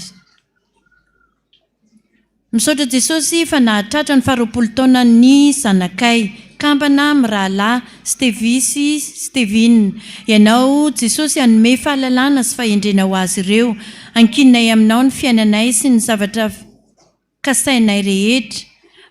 Mankasitraka Jesosy. Misaotra Jesosy. Indro manolotra vola 10,000 ariary bonane ho an'ny dada RCC, amen. Mifona Jesosy raha izao indray vao manefa ny voadiko aminao, mamindrafo amiko Jesosy dia mangataka hery avy aminao. Tahio ny fianarana sy ny asa, amen. Vola 20,000 ariary ho an'ny dada. Misaotra Jesosy tamin'ny tahinao ny fidiram-bolanay. Ity indray Jesosy ny ampafolony ho anao vola 25,000 ariary. Misaotra Jesosy ny amin'izao fitahinao izao. Indro atolotra anao ny vola 350,000 francs na 70,000 ariary. Misaotra Jesosy fa nomenao asa vaovao ny zanako any ampita. Izaho koa nahazo ilay nangatahako efa ela dia apetrako aminao ny diako ny fahasalamana. Ahazo ireo zavatra nangatahako taminao ny ankonako. Vola 10,000 ariary ka ny 5,000 ariary mpanadio fiangonana, ny 5,000 ariary ho an'ny mahantra. Misaotra Jesosy malala. Voninahitra ho an'Andriamanitra rery ihany. Misaotra betsaka Jesosy tamin'ny fitahinao ny fiainanay fa tena tianay tokoa ianao. Koa indro misy vola kely 60,000 ariary ka ny 30,000 ariary ampafolon-karena, 30,000 ariary ho an'ny dada RCC. Jesosy misaotra anao izay mianaka ny amin'ny fitantananao ny fiainanay. No amarinonao ny teninao, Andriamanitry ny kambody sy ny mpitondra tena tokoa ianao. Ifindra any amin'ny tranontsika amin'izay isika Jesosy amin'ny herinandro ity dia ianao no aloha lalana any Jesosy. Voninahitra ho anao rery ihany, amen. Vola 5,000 ariary ho an'ny dada. Tsy misy soratra 5,000 ariary. Misaotra Jesosy ny amin'ny mbola hitantananao ny fiainanay foana. Vola 150,000 ariary ho an'ny dada. Misaotra Jesosy tamin'ny tompon'andro nomenao anay ity ny ampafolony karama nomenao ahy raisy fa vokatry ny foko. Vola 33,000 ariary ho an'ny fiangonana. Tsy misy soratra 10,000 ariary. Tsy misy soratra 5,000 ariary. Ideran'i Jehovah araka ny fahamarinany aho ira fanampiny 720. Jesosy apetrako aminao. Fahafolon-karena 100,000 ariary ho fampandehanana ny asan'Andriamanitra. Misaotra Jesosy eo, amen. Ampafolon-karena vola 20,000 ariary ho an'ny dada RCC. Misaotra Jesosy fa nomenao mpanofa vaovao izahay, amen. Nofy efa any amin'ny dada 2,000 ariary. Misaotra Jesosy fa andriananitra ny hainy vavaka sady namaly vavaka tokoa ianao. Indro atolotra anao ilay voady nataoko anao. Vola 120,000 ariary ka ny 30,000 ariary ho an'ny fiangonana, ny 90,000 ariary ho an'ny SL4, dia mangataka vavaka mba hanana fahendrena trany misaotra Jesosy. Misaotra Jesosy tamin'ny nanomezanao anay tomponandro ka nahatratraranay ny anniversaire tamin'ity taona ity. Omeo fahasalamana tolotsaina ary fahendrena avy aminao zahay. Misaotra Jesosy. Indro ny vola ampiangona ny altaranao, vola 20 000 ariary anniversaire. Lydia 21 janvier, Sampana Tabita Nemia, Sarah 19 janvier ary Sergina 21 janvier. Misaotra betsaka Jesosy fa raha voahidy tany amin'ny polisy nandritry ny 5 andro ny zanako dia nivoaka soamatsara rehefa nataony vavaka sy ny fibebahana, vola 20 000 ariary. Jesosy Tompo malalo, ity indray ny ampafolo ny atolotra anao amin'ny fahasoavana lehibe nomenao ny ankonako fa ny findra kilasy daholo ireo zavikeliko rehetra. Misaotra Jesosy, vola 30 000 ariary ho an'ny fiangonana, nofefany amin'ny dada 20 000 ariary. Fa ny fahasoavan'Andriamanitra natoy izao asy ny ankonako, faly ny fonay Jesosy manolotra izao fanatim-pisaorana izao tamin'ny tahinao anay iny volana lasa iny, ary mametraka izao volana vaovao izao eo amin'ny tananao. Vola 15 000 ariary ka ny 10 000 ariary ho an'ny dada, ny 5 000 ariary ho an'ny rahalalova, dia tahio hatrano ny fiainanay mianakavy ary ovy hatrano zahay Jesosy malalo. Amen. Voninahitra ho anao Jesosy, raha mbola afaka nanao ny ampafolonao anao, mangataka vavaka Jesosy mba andeha tsara ny tsena, vola 20 000 ariary. Voady masina, misaotra Jesosy fa tena niaino ny fitarainako ianao, vola 20 000 ariary ho an'ny granita ny fiangonana. Misaotra Jesosy. Ho fiarabana ny dada randrena toandro, eo mba ny fahasoavan'Andriamanitra ianao mba omeny hery tanjaka indrindra ny fahasalamana. Indro vola kely 10 000 ariary sy ny foko atolotra anao, mangataka vavaka aminao isan'andro. Amen. Hideran'i Jehovah raha mbola velonaina. Misaotra anao a Jesosy fa miaino ny fangatanay tokoa ianao, dia mbola apetraka ho tananao ny toy ny programa ny asa ty volana février io, mba ho voninahitrao foana Jesosy no iseho, ary ianao foana no ialoha lalana anay sy hanoro ny zavatra rehetra tokony ataonay. Indro Jesosy vola kely entina manao ny asanao 100 000 ariary. Raisy Jesosy fa vokatry ny fo. Amen. Misaotra anao zay Jesosy noho ny famindramponao sy ny fitahinao anay mianakavy sy ny fahasoavana lehibe izay nataonao tamin'ny tokantranonay ka natoy izao anay. Mangataka Jesosy mba hositranonao ny vadiko izay efa mianatra mandeha ny tongony, ary koa mba hahita asa sahaza ho azy koa ny zanakay. Vola 20 000 ariary ho an'ny dada pasteur Randrena Toandro Jean Joseph, 10 000 ka ny 10 000 ho an'ny granita ny fiangonana. Ampafolony tamin'ny voaloam-bokatra 130 000 ariary ka ny 100 000 ariary ho an'ny pasteur Rija Namorona, ny 30 000 ariary ho an'ny mahantra. Misaotra betsaka Jesosy fa tonga eto indray izahay mba te hiaona aminao dia mba mangataka mba hahita ny voninahitrao. Misaotra koa fa feno 7 taona tamin'ny telopolo teo itsika, mangataka fahasalamana sy fahaizana ary fahendrena avy aminao, vola 5 000 ariary ho an'ny mahantra. Ry Andriamanitra ray zanaka fanamasina, faly hatrano ny fonay mideranao amin'izao volana vaovao izao, atolotra eo ambany fanatrehanao feno izany. Fahasalamana, asa, fianarana, raiso ampifaliana ny vola 310 000 francs na 62 000 ariary avy aminay mianakavy fa vokatry ny fo. Amen. Dia mangataka vavaka amin'ny ray aman-dreny mpitandrina ny 115 000 francs amin'io vola 310 000 francs io ho an'ny dada Randrena Toandro, 110 ho an'ny Tony Hermanna, ary ny 85 000 francs ho fikojakojana ny tranon'i Jehovah. Misaotra Jesosy tamin'ny tolotsaina nomenao ny amin'ny fiompiana izay ataonay sy ny asa fivelomanay rehetra. Jesosy apetraka apelantananao izany mba hiroborobo hatrany ary mba ho vitako ny trano rehetra. Voninahitra dia ho anao reriany, vola 10 000 ariary, tsy misy soratra 20 000 ariary. Misaotra Jesosy ezaka granita 60 000 ariary. dia toy izay indray ny voady tamin'ny somarainy izao teto amin'ny RDC 55 ny riana voalohany 39 riana faharoa 21 ny riana fahaefatra 16 ny totaliny 131 ny voninahitra amin'izany dia ho an'Andriamanitra rery ihany amen. ento be deaibe ny le voady rehefa ataonareo fandraisana nefa tia manentsika ora dia ny tena tsara indrindra raha misy sy voavaky dia amin'ny heriny androany ray toizana zay fa tsy manam-potoantsika za dada nanofiny zanako vavy aussi fotoana andeha sika hivavaka raha-pitso dia hoy ny dadany efa maty voarovolana zay tamin'ny zanako io dia nanontany io zaza hoe ineniko ve mandeha dia hoy dadany hoe tsy mandeha izy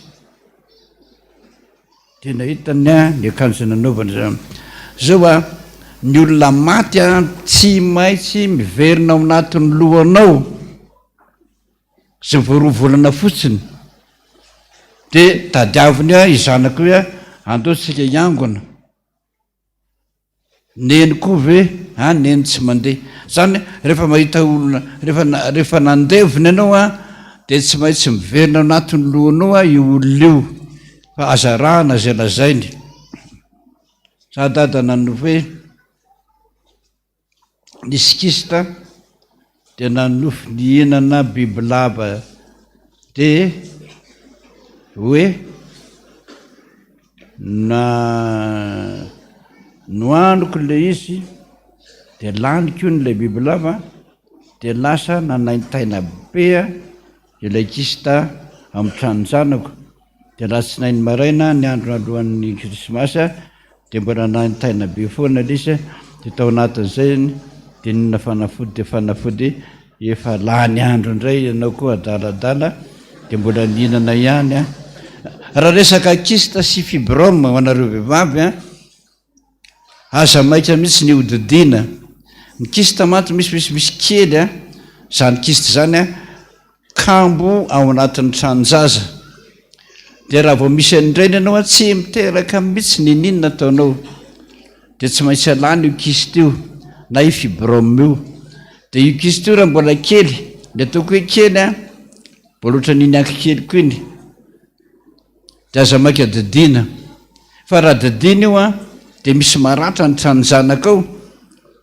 tsy miteraka mihitsy ianao raha latsaky ny 5 taona fa misy mpanotra ny reny na mbola le bebe ohatra voatabia raha fibrome anao mbola vitany otra ny appendicitanao raha mbola na 20 cm ary aza maika hodidina fa misy olona tena mpanotra ny reny sasakadiny dia vita na ny fibrome dia vita fa aza maika mihitsy minaninininy zany zay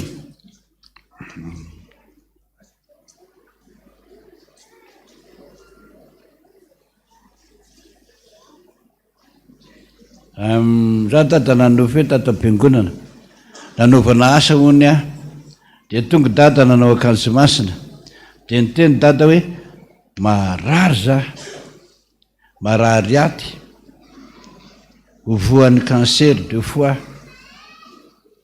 rehefa avy eo dada niteny hoe ataovy ny asako dia hositraniko ianao izy za dada ozy nanofy hoe tato am-piangonana nanaovana asa rehefa avy eo dia tonga dada nanao akanjo masina dia niteny dada hoe marary zany marary za marary aty voan'ny cancer de foie dia dada niteny hoe ataovy ny asako dia sitraniko ianao mariko dada fa efa nanofo tanalahy foana za sady nanofinao akanjo nanao délivrance foana za dada mbola tsy mpiandry anao mieritrereta anao mampiandry anao zany esany ianao le hoe ataovy ny asako midira mpiandry aloha fa raha tsy miditra mpiandry ianao dia tsisy nininina azo atao aminao mihitsiny fa mandra-patonga an'izany a mindana aloha mihinana tanalangana dengina ianao a mba tsy hotratra ny cancer de foi.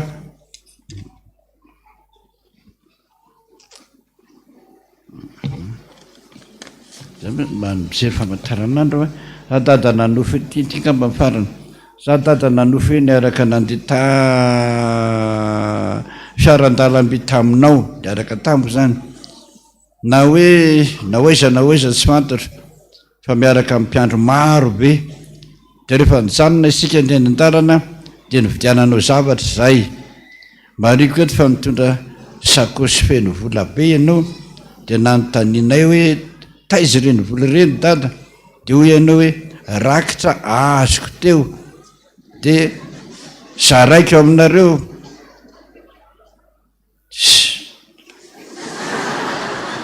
za dada mpiandro nasena nanokatra asa-piofoazana efa nandroso ary efa misy olona zato any fa matahotra ny olona any ka dia mangataka vavaka aminao mba azahoako mamoy ny asa atyo tsara ny asa mampiandry anao any amin'izany vondrom-bavaka zany amin'ny 2027 a zay mba mianatra amin'izay any dingana voalohany fa ataovy tsara aloha dia miresaka foana amin'ny président synodalinareo anareo dia izy ny mamangy anareo a dia amin'ny 2027 eo janvier février eo a dia mandefa taratasy aty amiko izy hoe tena ampy efa mety tsara raha ho atao paster ty olony ty zay okizay angambo aloha dia zay a dia hanolotra ny rakitra amin'izay ary tsika zao a tsarovinareo a araka ny tenin'i Jesosy le fijoroana vaovolombelona to zava-dehibe mihitsy ane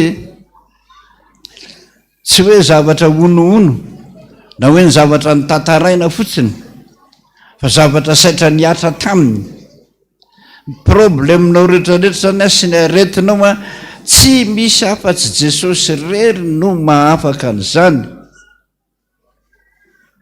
azadino zany ny fonao ratsy io tsisy mahafaka an'io afa-tsy Jesosy rery omeo azy ariny mitongotra mandehandeha atsy sery io a tapahana omeny vaovao fiainana vaovao no mahazo andrangah io e miaka-piakarana kelina tototra izy a dia efa sepotra sao tsisy nyzany tsony miazakazaka be hozy Jesosy hoe ndanatovy amin'izay ny asaka fa mombanao a zany ny tiako matoa ozy manasitrana dia miasa foana zany ny tiako dia sitraniko foana ianao zany ny anao io tana miditra-piomana ianao a mihinana tanalahy ianao a dia miditra-piomana amin'izay ianao a dia ataovy ny asan'Andriamanitra fa Jesosy mahay manasitrana ny aretinao tsy hainao io sangana amin'izay tsika araka Jesosy dia milaza hoe fitiavana ny mandrakizay ny tiavako anao e ho antsika rehetra zany ataovy am-ponao mihitsy zany sa tian'i Jesosy a satria izy tia taloha avereno zany teny zany tsangantsika rehetra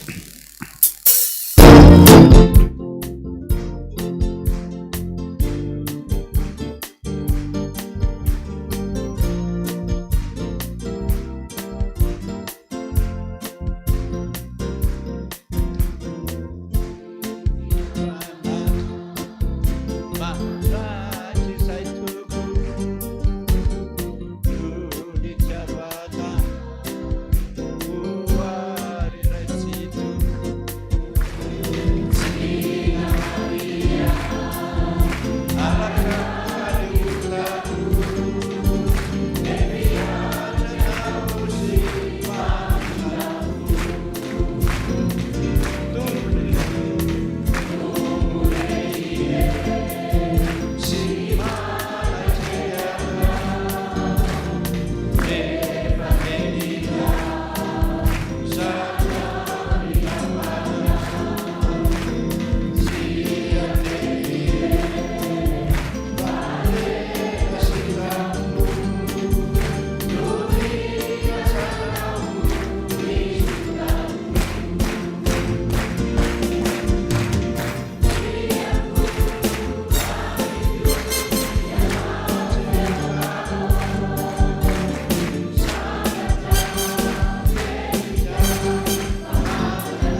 sotra Jesosy masara ny fifaninao le zay manana anay faolota daholo zay araka ny teninao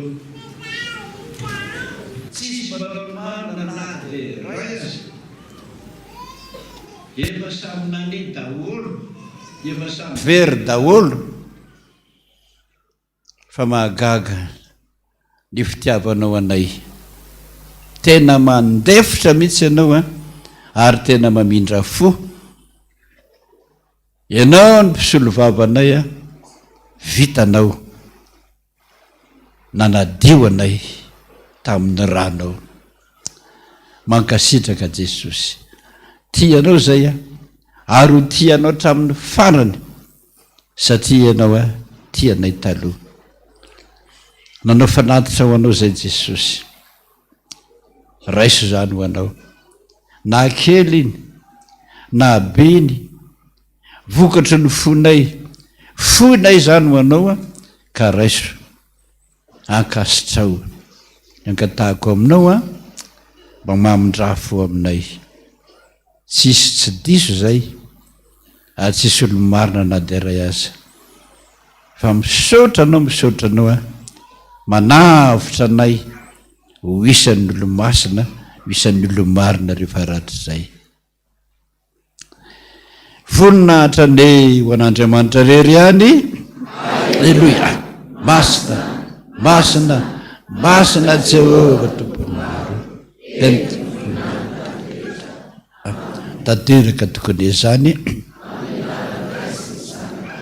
ary ny fanahy masina amen de mbola hivavaka indray isika zany Jesosy ny hitahitam-ponay rehetrarehetra androany ny mba tahitanao ahazo anao mba hamahanao ny olana tsirairay avy isa-tokantrano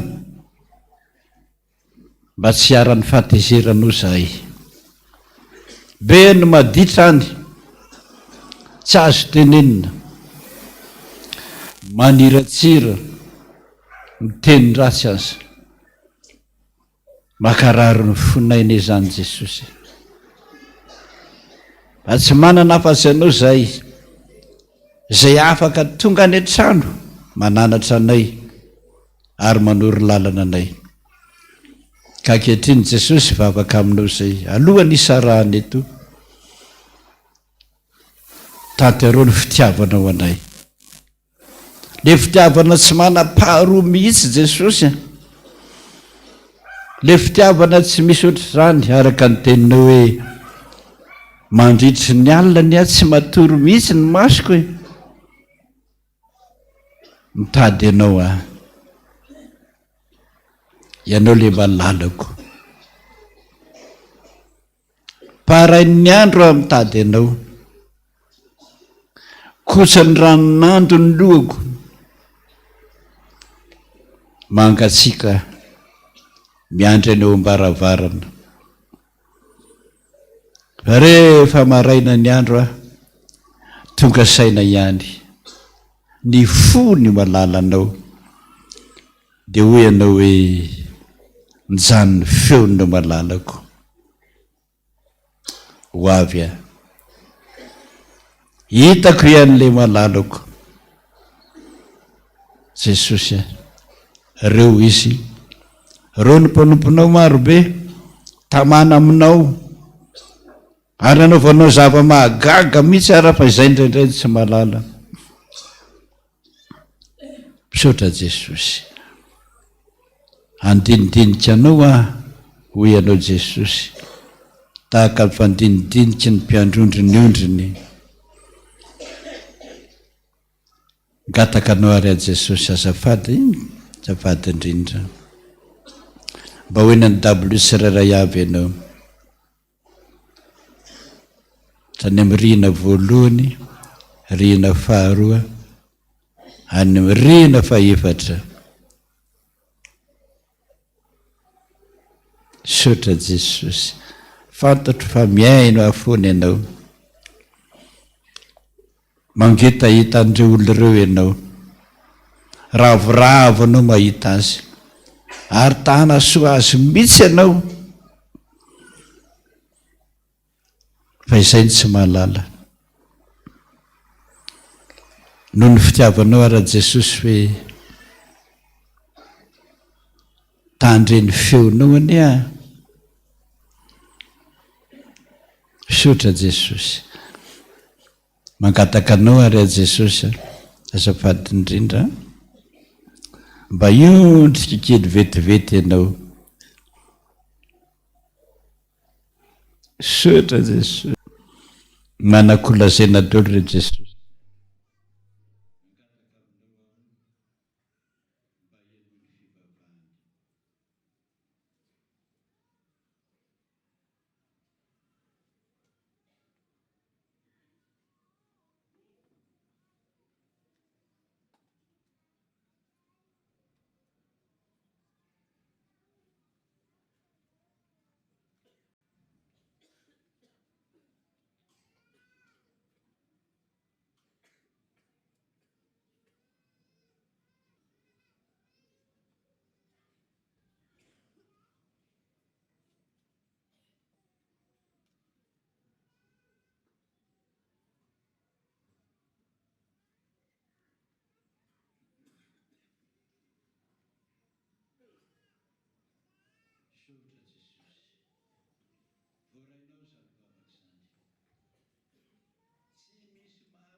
Bavaka azy fa terizo tahaka ny terizanao mpanomponao teo,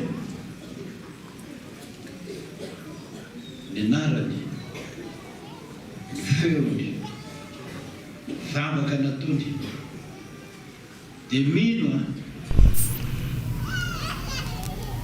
mino a fa ianao n'Andriamanitra mpiaino vavaka mba hamalo ny fivavaka noho ny habe ny fitiavanao anay ane zany. Dia fantatrao daholo ny adresy tahaka ny nahitanao ny mpanomponao teo any ambany Foibe any, fa hitanao foana misy azy, hitanao koa valimbavaka izay entinao atero any aminy, mba nanany fifaliana tahaka ny mpanomponao zany, hiderany anao, ankalazany anao fa tena Andriamanitra mihitsy ianao mahay zavatra rehetra, tonga mamaha olana amin'ny olona rehetra. Eo nainoniana sahazo ary mamelany elokay taka milanasy ary tondra nay mifakapanahy nafahana amin'ny ratsy hanao fanjakana sy lery ary voninahitra mandrakizay. Raha iso nitsodrano hoy Jehovah tompony maro aminao, za no Andriamanitra, tsy misy afa-tsy za, ary aza merikerika ntsony, aza takalo zavatra hafa ntsony, fa Andriamanitra sary-piaro mamaly ny heliko ny ray amin'ny zanaka sy ny zafy fiafy sy ny zafin-doalika,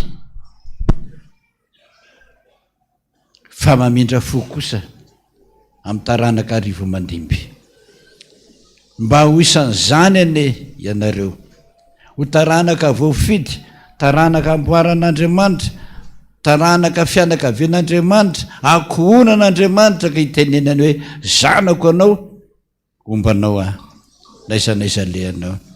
Ny anaranao Jesosy nangatahako zany, sotra tomponao ny deranao ny aza, anao ny voninahitra mandrakizay. Amen. Voninahitra ny ho an'Andriamanitra rery ihany. Halleluia. Masina, masina, masina Jehovah tompony maro, endrika voninahitra ny rehetra. Amen. Petraka isika dia ny mpandraisana no mijanona.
dia mbola misaotra n'Andriamanitra lehibe indray izy ry havana noho ny mbola nahatratrarantsika indray an'izao fandraisana ao anatin'ity taona 2024 ity. Ny valina sahady ny volana janoary 2024 ity taona ity izay fa taona fantatsika fa taonany fandringanana. Ny olona tsy te ho ringana dia tsy maintsy mandiny tena. Zao koa nefa mialohan'ny fandringanana dia misy ny fialanenina.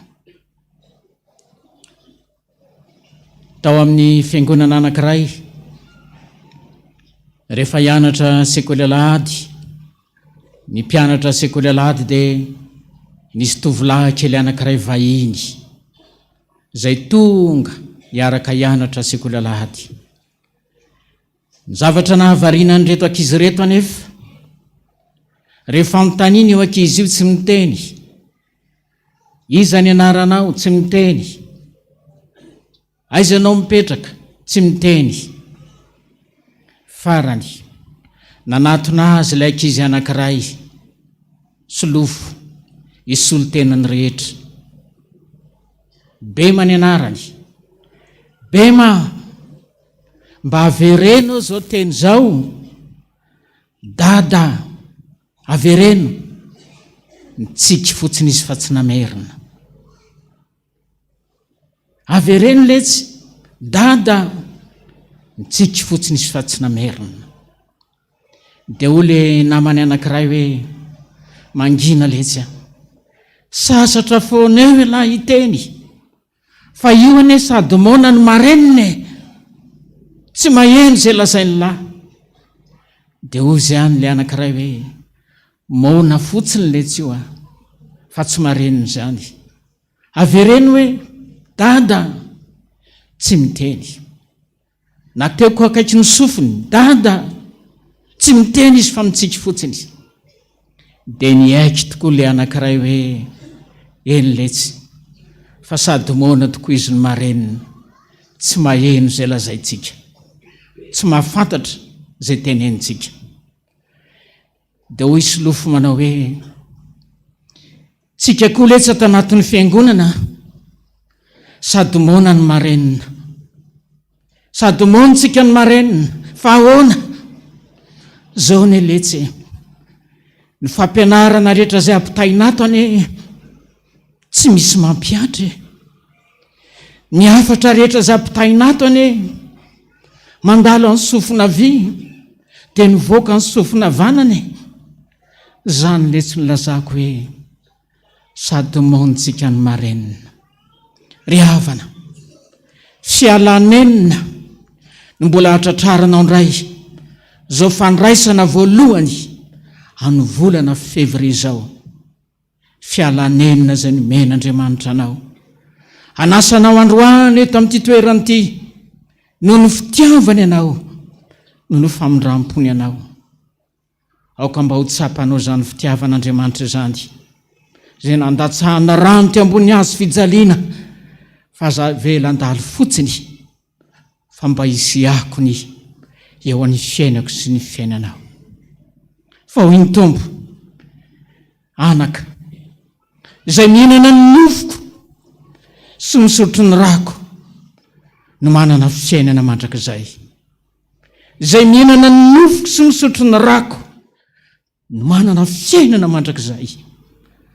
Ary zaho izy hanangana azy amin'ny andro farany. Fa ny nofoko ny tena fihinana, ary ny rako ny tena fisotro. Anasanao indray ara Jesosy androany eto amin'ity toerana ity.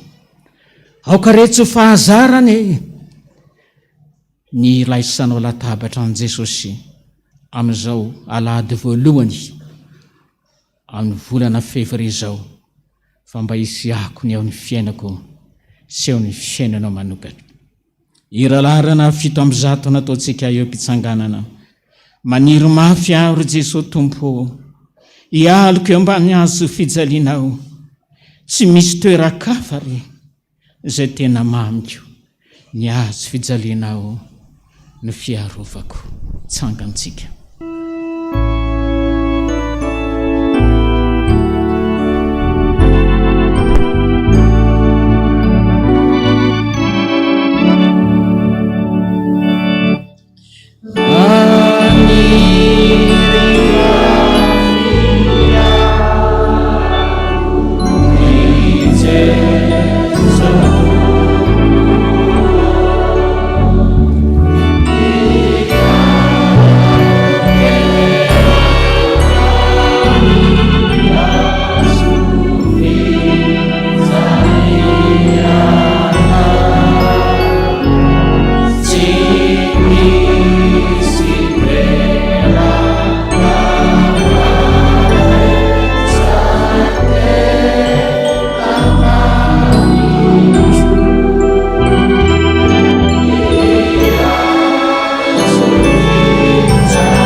Jesosy, misaotra anao zahay, manome voninahitra anao ndray amin'izao alahady maraina izao.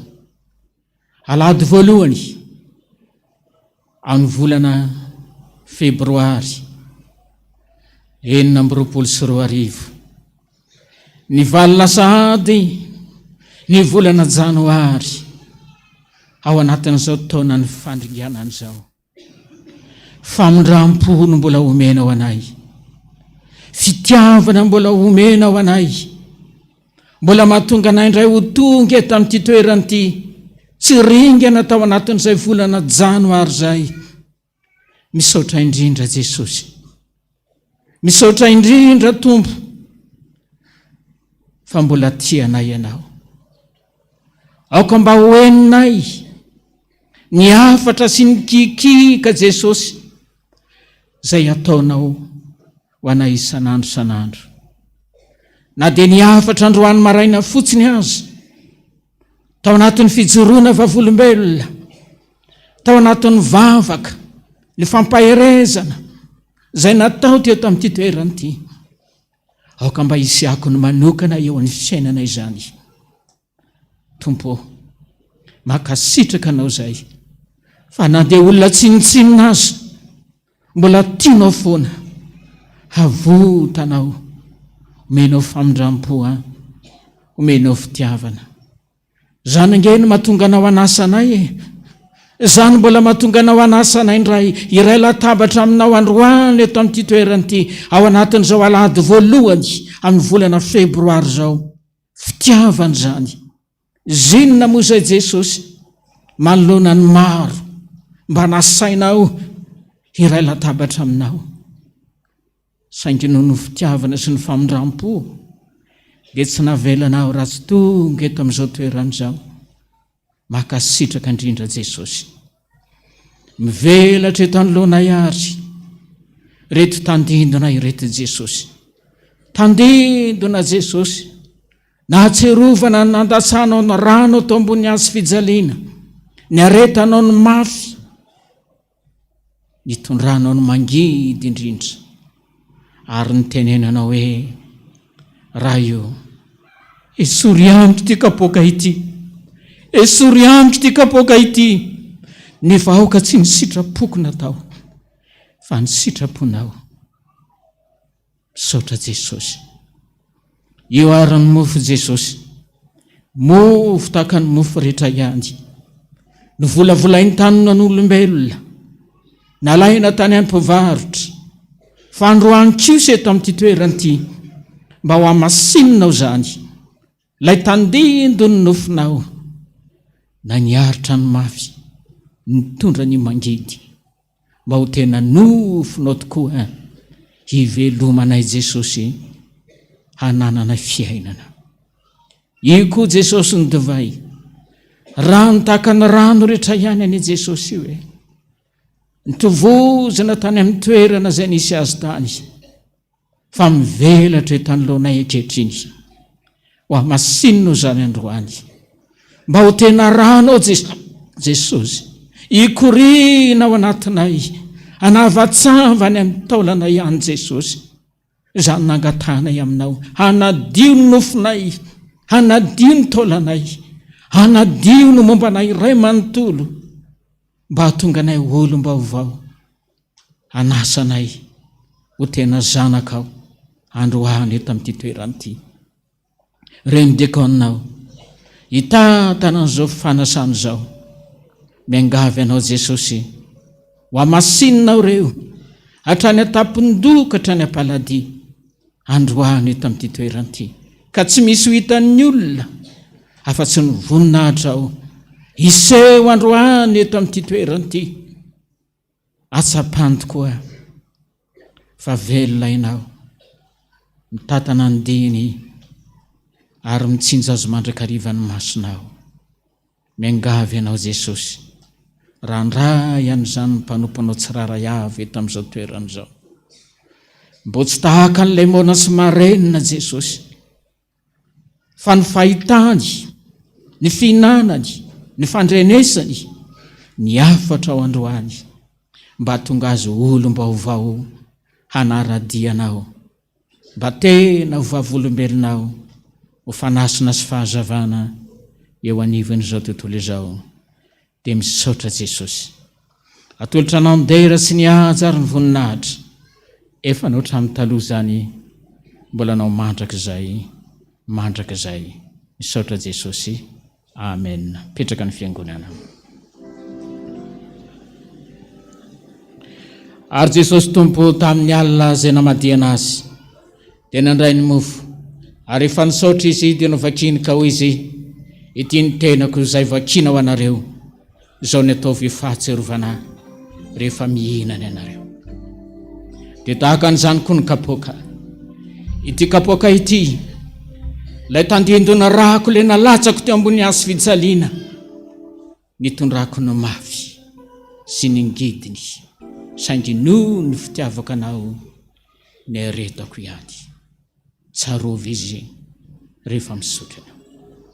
Fa hoy ny Tompo naoviana no mihinana ny tony mofo itony ianareo sy misotra amin'ny kapoaka dia tsarovy anaka tsarovy fa manambara ny fahafatesako zany mandra-piaviko. Misaotra Jesosy amen. Eo am-pizarana ny mofo sy ny kapoaka no mbola naofantsika ny hira larana 7:100 atserovatsika indrindra nanoloran'ny tompony ainy teo ambony hazo fijaliana na fony aiko aho anavotako ho anao ka nalatsako ny rako nisy loko anao eny aiko no nomeko ry mpanota very aizy izay afonao mba ho ahy tomponao. Ataontsika izany epizarana.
soa be sy mahagaga no atolotroanao.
Anankiray riavana izay hitantsika ny tantara any amin'ny lika toko fahatelo ambin'ny folo.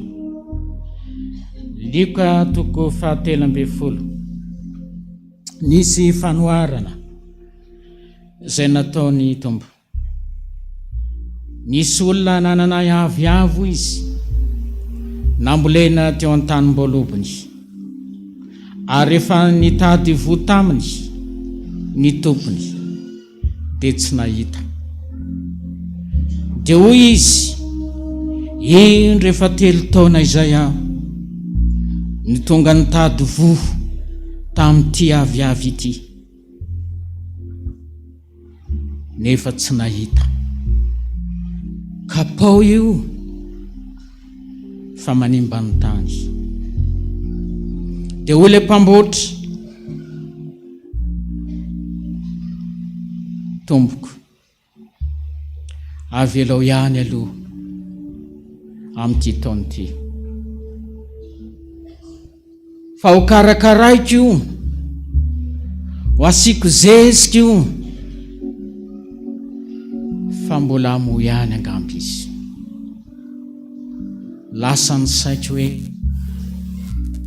taona voalohany tsy namoa, mbola nanana faharetana ny tompony. Ny taona faharoa koa mbola nitady vo, mbola nanana faharetana ny tompony. Ny taona fahatelo mbola tsy nisy vo, mbola nanana faharetana ny tompony. Ary mbola niala nenina ny mpamboatra nanao hoe, tompoko, avelao ihany izy amin'ity taona ity. Mandra-piantoky ny manodidina azy, asiako zezika, ho karakaraiko, ho fialanenina, fa mbola amo ihany izy. Fa ratsy zany ho kapainao ihany.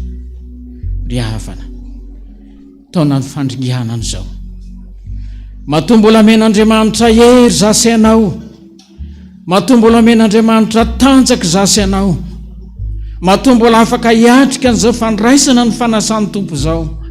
Fialanenina n'izao e, tena fialanenina zao ho asy anao androany eto amin'ity toerana ity.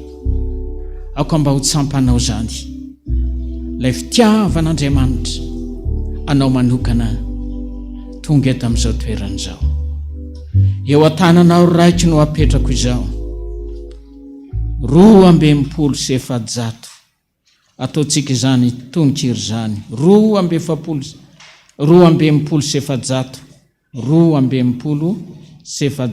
eo an-tananao raiko no apetrako izao.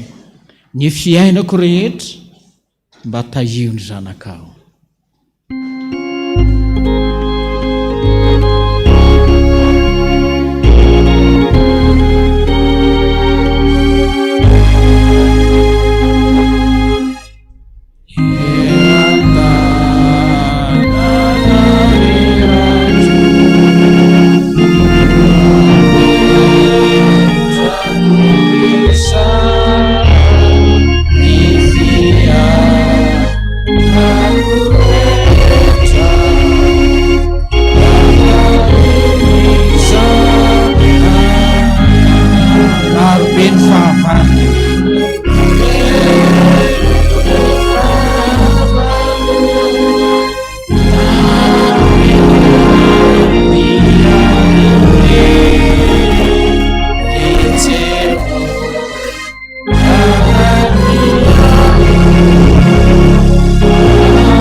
Yetu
manomboka hatramin'izao ary apetrao amin'Andriamanitra ny fiainanao, apetrao amin'Andriamanitra ny aminao rehetra, fa izy ihany no azo antoka.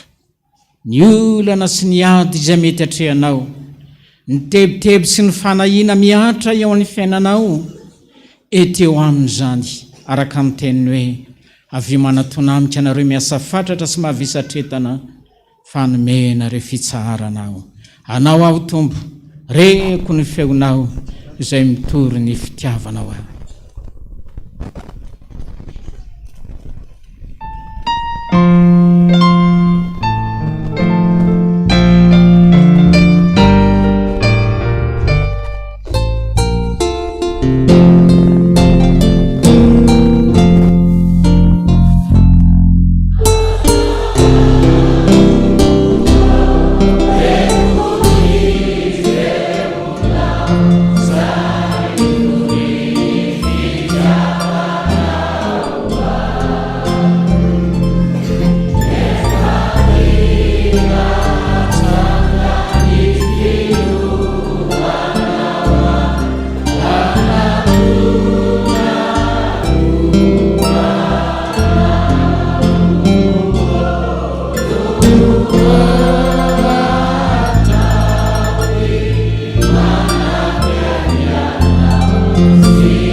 te hanovanao amin'ny tompo androany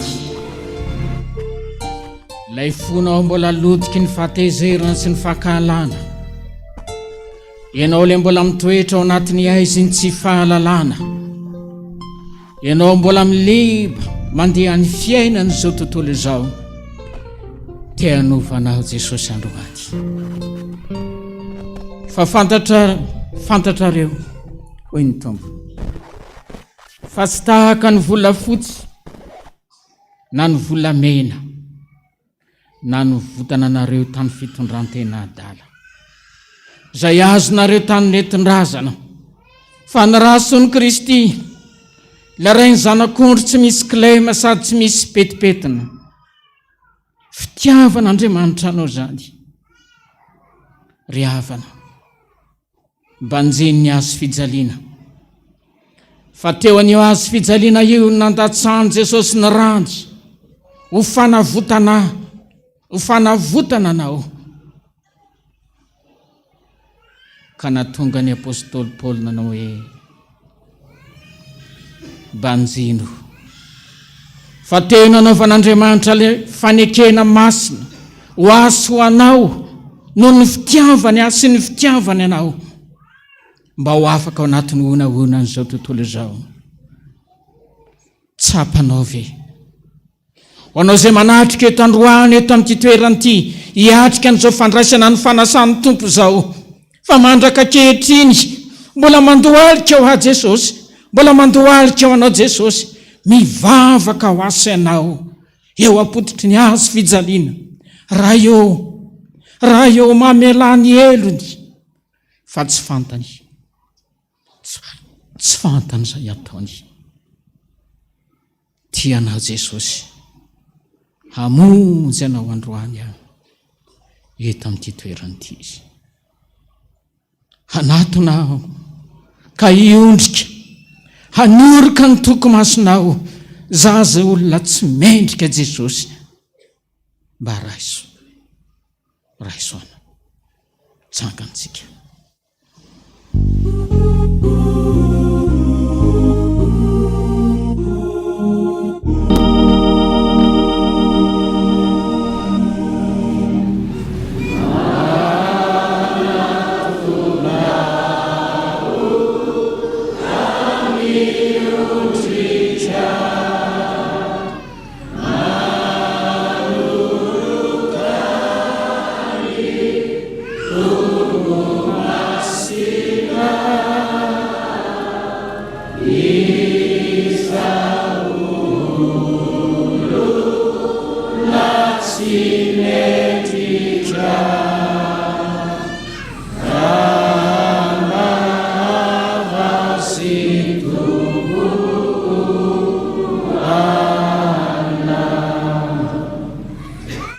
fa hoy ny tompo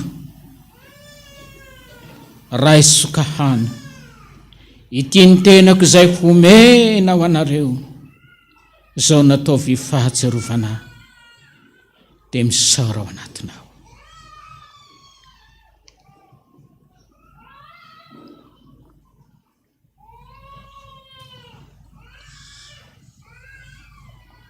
misaotra Jesosy engany nofinao zay nohanina iandroany tokoa hitondra fanavozana lehibe eo amin'ny fiainanay manokana atonganay ho mpanompo mahatoky hiazakazaka ilofo anatanteraka ny asa sy ny adidy zay napetrako taminay misaotra Jesosy hoderaina ny maranao amen fa hoiky ny tompo sotrona rehetra ity fa ity ilay rako nalatsako teo ambonin'ny hazo fijaliana ho famelako ny elokao dia misaora ao anatinao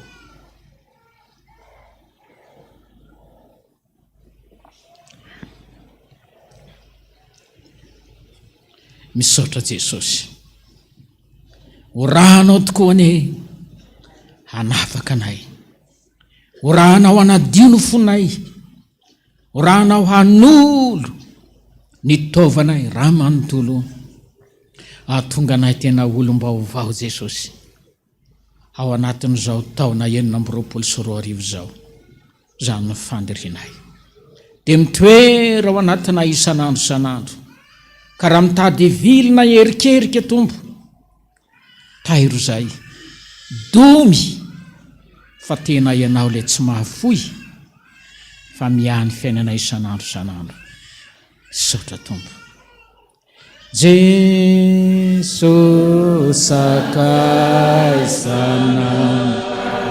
Jesoana sady tsy mahafoy Jesoana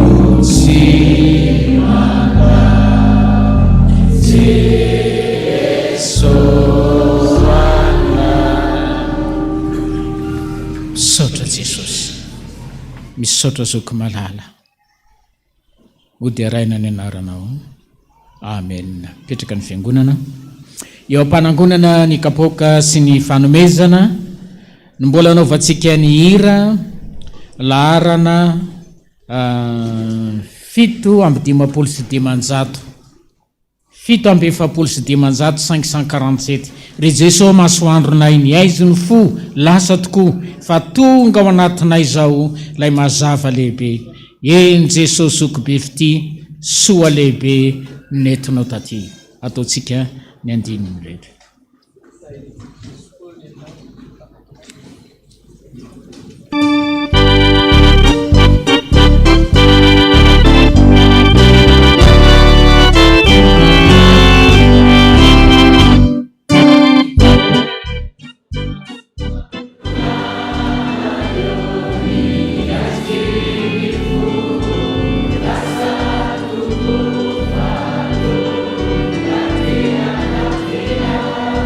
Is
bateau 515 tsara lova ry Jesosy ny mpanota voavitrao.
Misaotra anao Jesosy noho ny fitiavana sy ny famindram-po izay mbola omenao anay.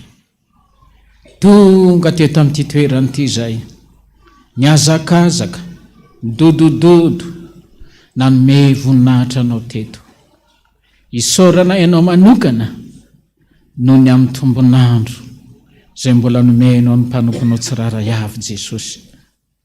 Niangatanay aminao Jesosy, tano mafy izay fa tsy matana anao. Hazony izay Jesosy fa tsy mafikitra anao. Fa tahaka ny fambombany renako ny zanany ambany elany, no oaka mba ambombanao anay ny amin'izao sisa izao. Karavo ny fahavalo te hanafika, ny fakapanahy te hanangoly, dia raha kofoleranao zay mba tsy ho rezy na ho lavo manoloany zany ady zany. Jesosy malalo, eo ambany elatrosy ambany fahasoavanao no ametrahana ny fiainana iray manontolo, satria ao aminao ihany no anananay fanantenana eto an'izao tany fandalovana izao. Reo ny mpanomponao Jesosy izay tonga eto amin'ity toerana ity, samy mba manana ny etaetany fony ane Jesosy, samy mba manana ny bitsiky ny fony, samy manana ny matery azy. Raha tonga eto amin'izao tempolona masony izao, miangavy anao ao, anongilana ny sofinao ianao, ka hiteny amin'ny manao hoe anaka, tsy lalidalovana ny sofiko fa mandre, ary ny tanako tsy foy fa mahavonjy. Eno iaran'ny sainton'ny fony mpanomponao Jesosy.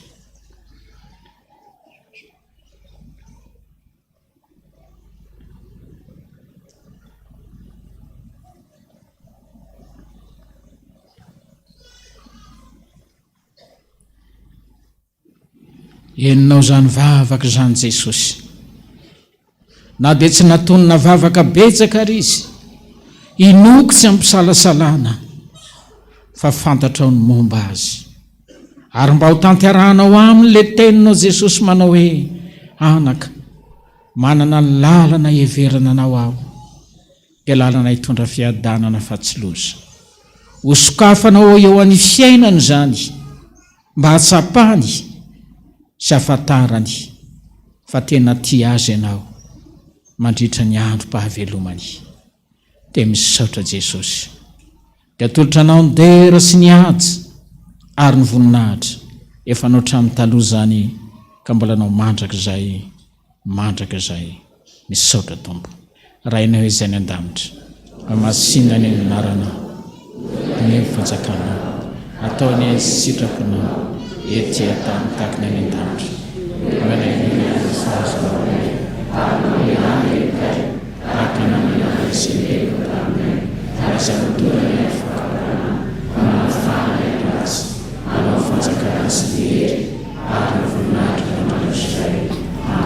raiso nitsodrano le andriamanitra manakare-pasoavana lefa nitatana nydianao ka nitondra anao teto amin'ity toeranyity mbola mbomba sy ampahery anao ao anatin'ny famakyvakina n'izao fiainana izao no itenena ny tompo aminao ndray andro any manao hoe anaka ho tahiko ianao raha miditra ho tahiko ianao ranovoaka ho tahiko ny asan'ny tananao ho tahiko ny fanaovamofinao ary ny masoko sy ny foko dia aminao mandrakariva misaotra Jesosy ho dia raina ny anaranao amen ho tanteraka tokoa n'izany amin'ny anaran'ny Ray sy ny Zanaka ary ny fanamasina amen voninahitra ny ao an'Andriamanitra irery any aleluia masina masina masina Jehova tompo maro endrika ny voninahiny tany rehetra amen dia samy ho tain'Andriamanitra momba antsika mandrakarivan'ny tompo.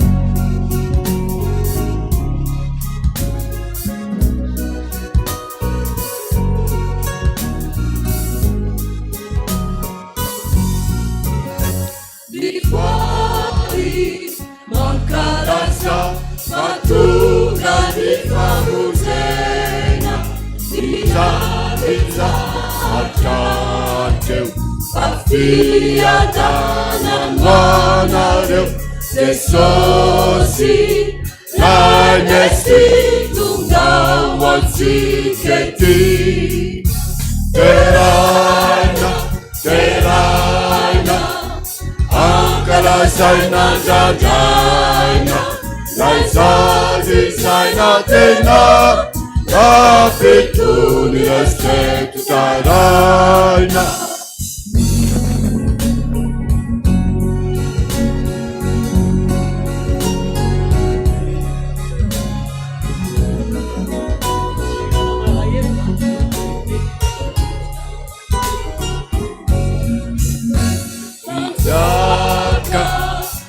Bunina ichanu tonga wasika nilauzani nilapani afunjatika uluni terawa kalasafa felivitani teraina teraina ankala saina dadana laisazi saina tena apituni resetu saraina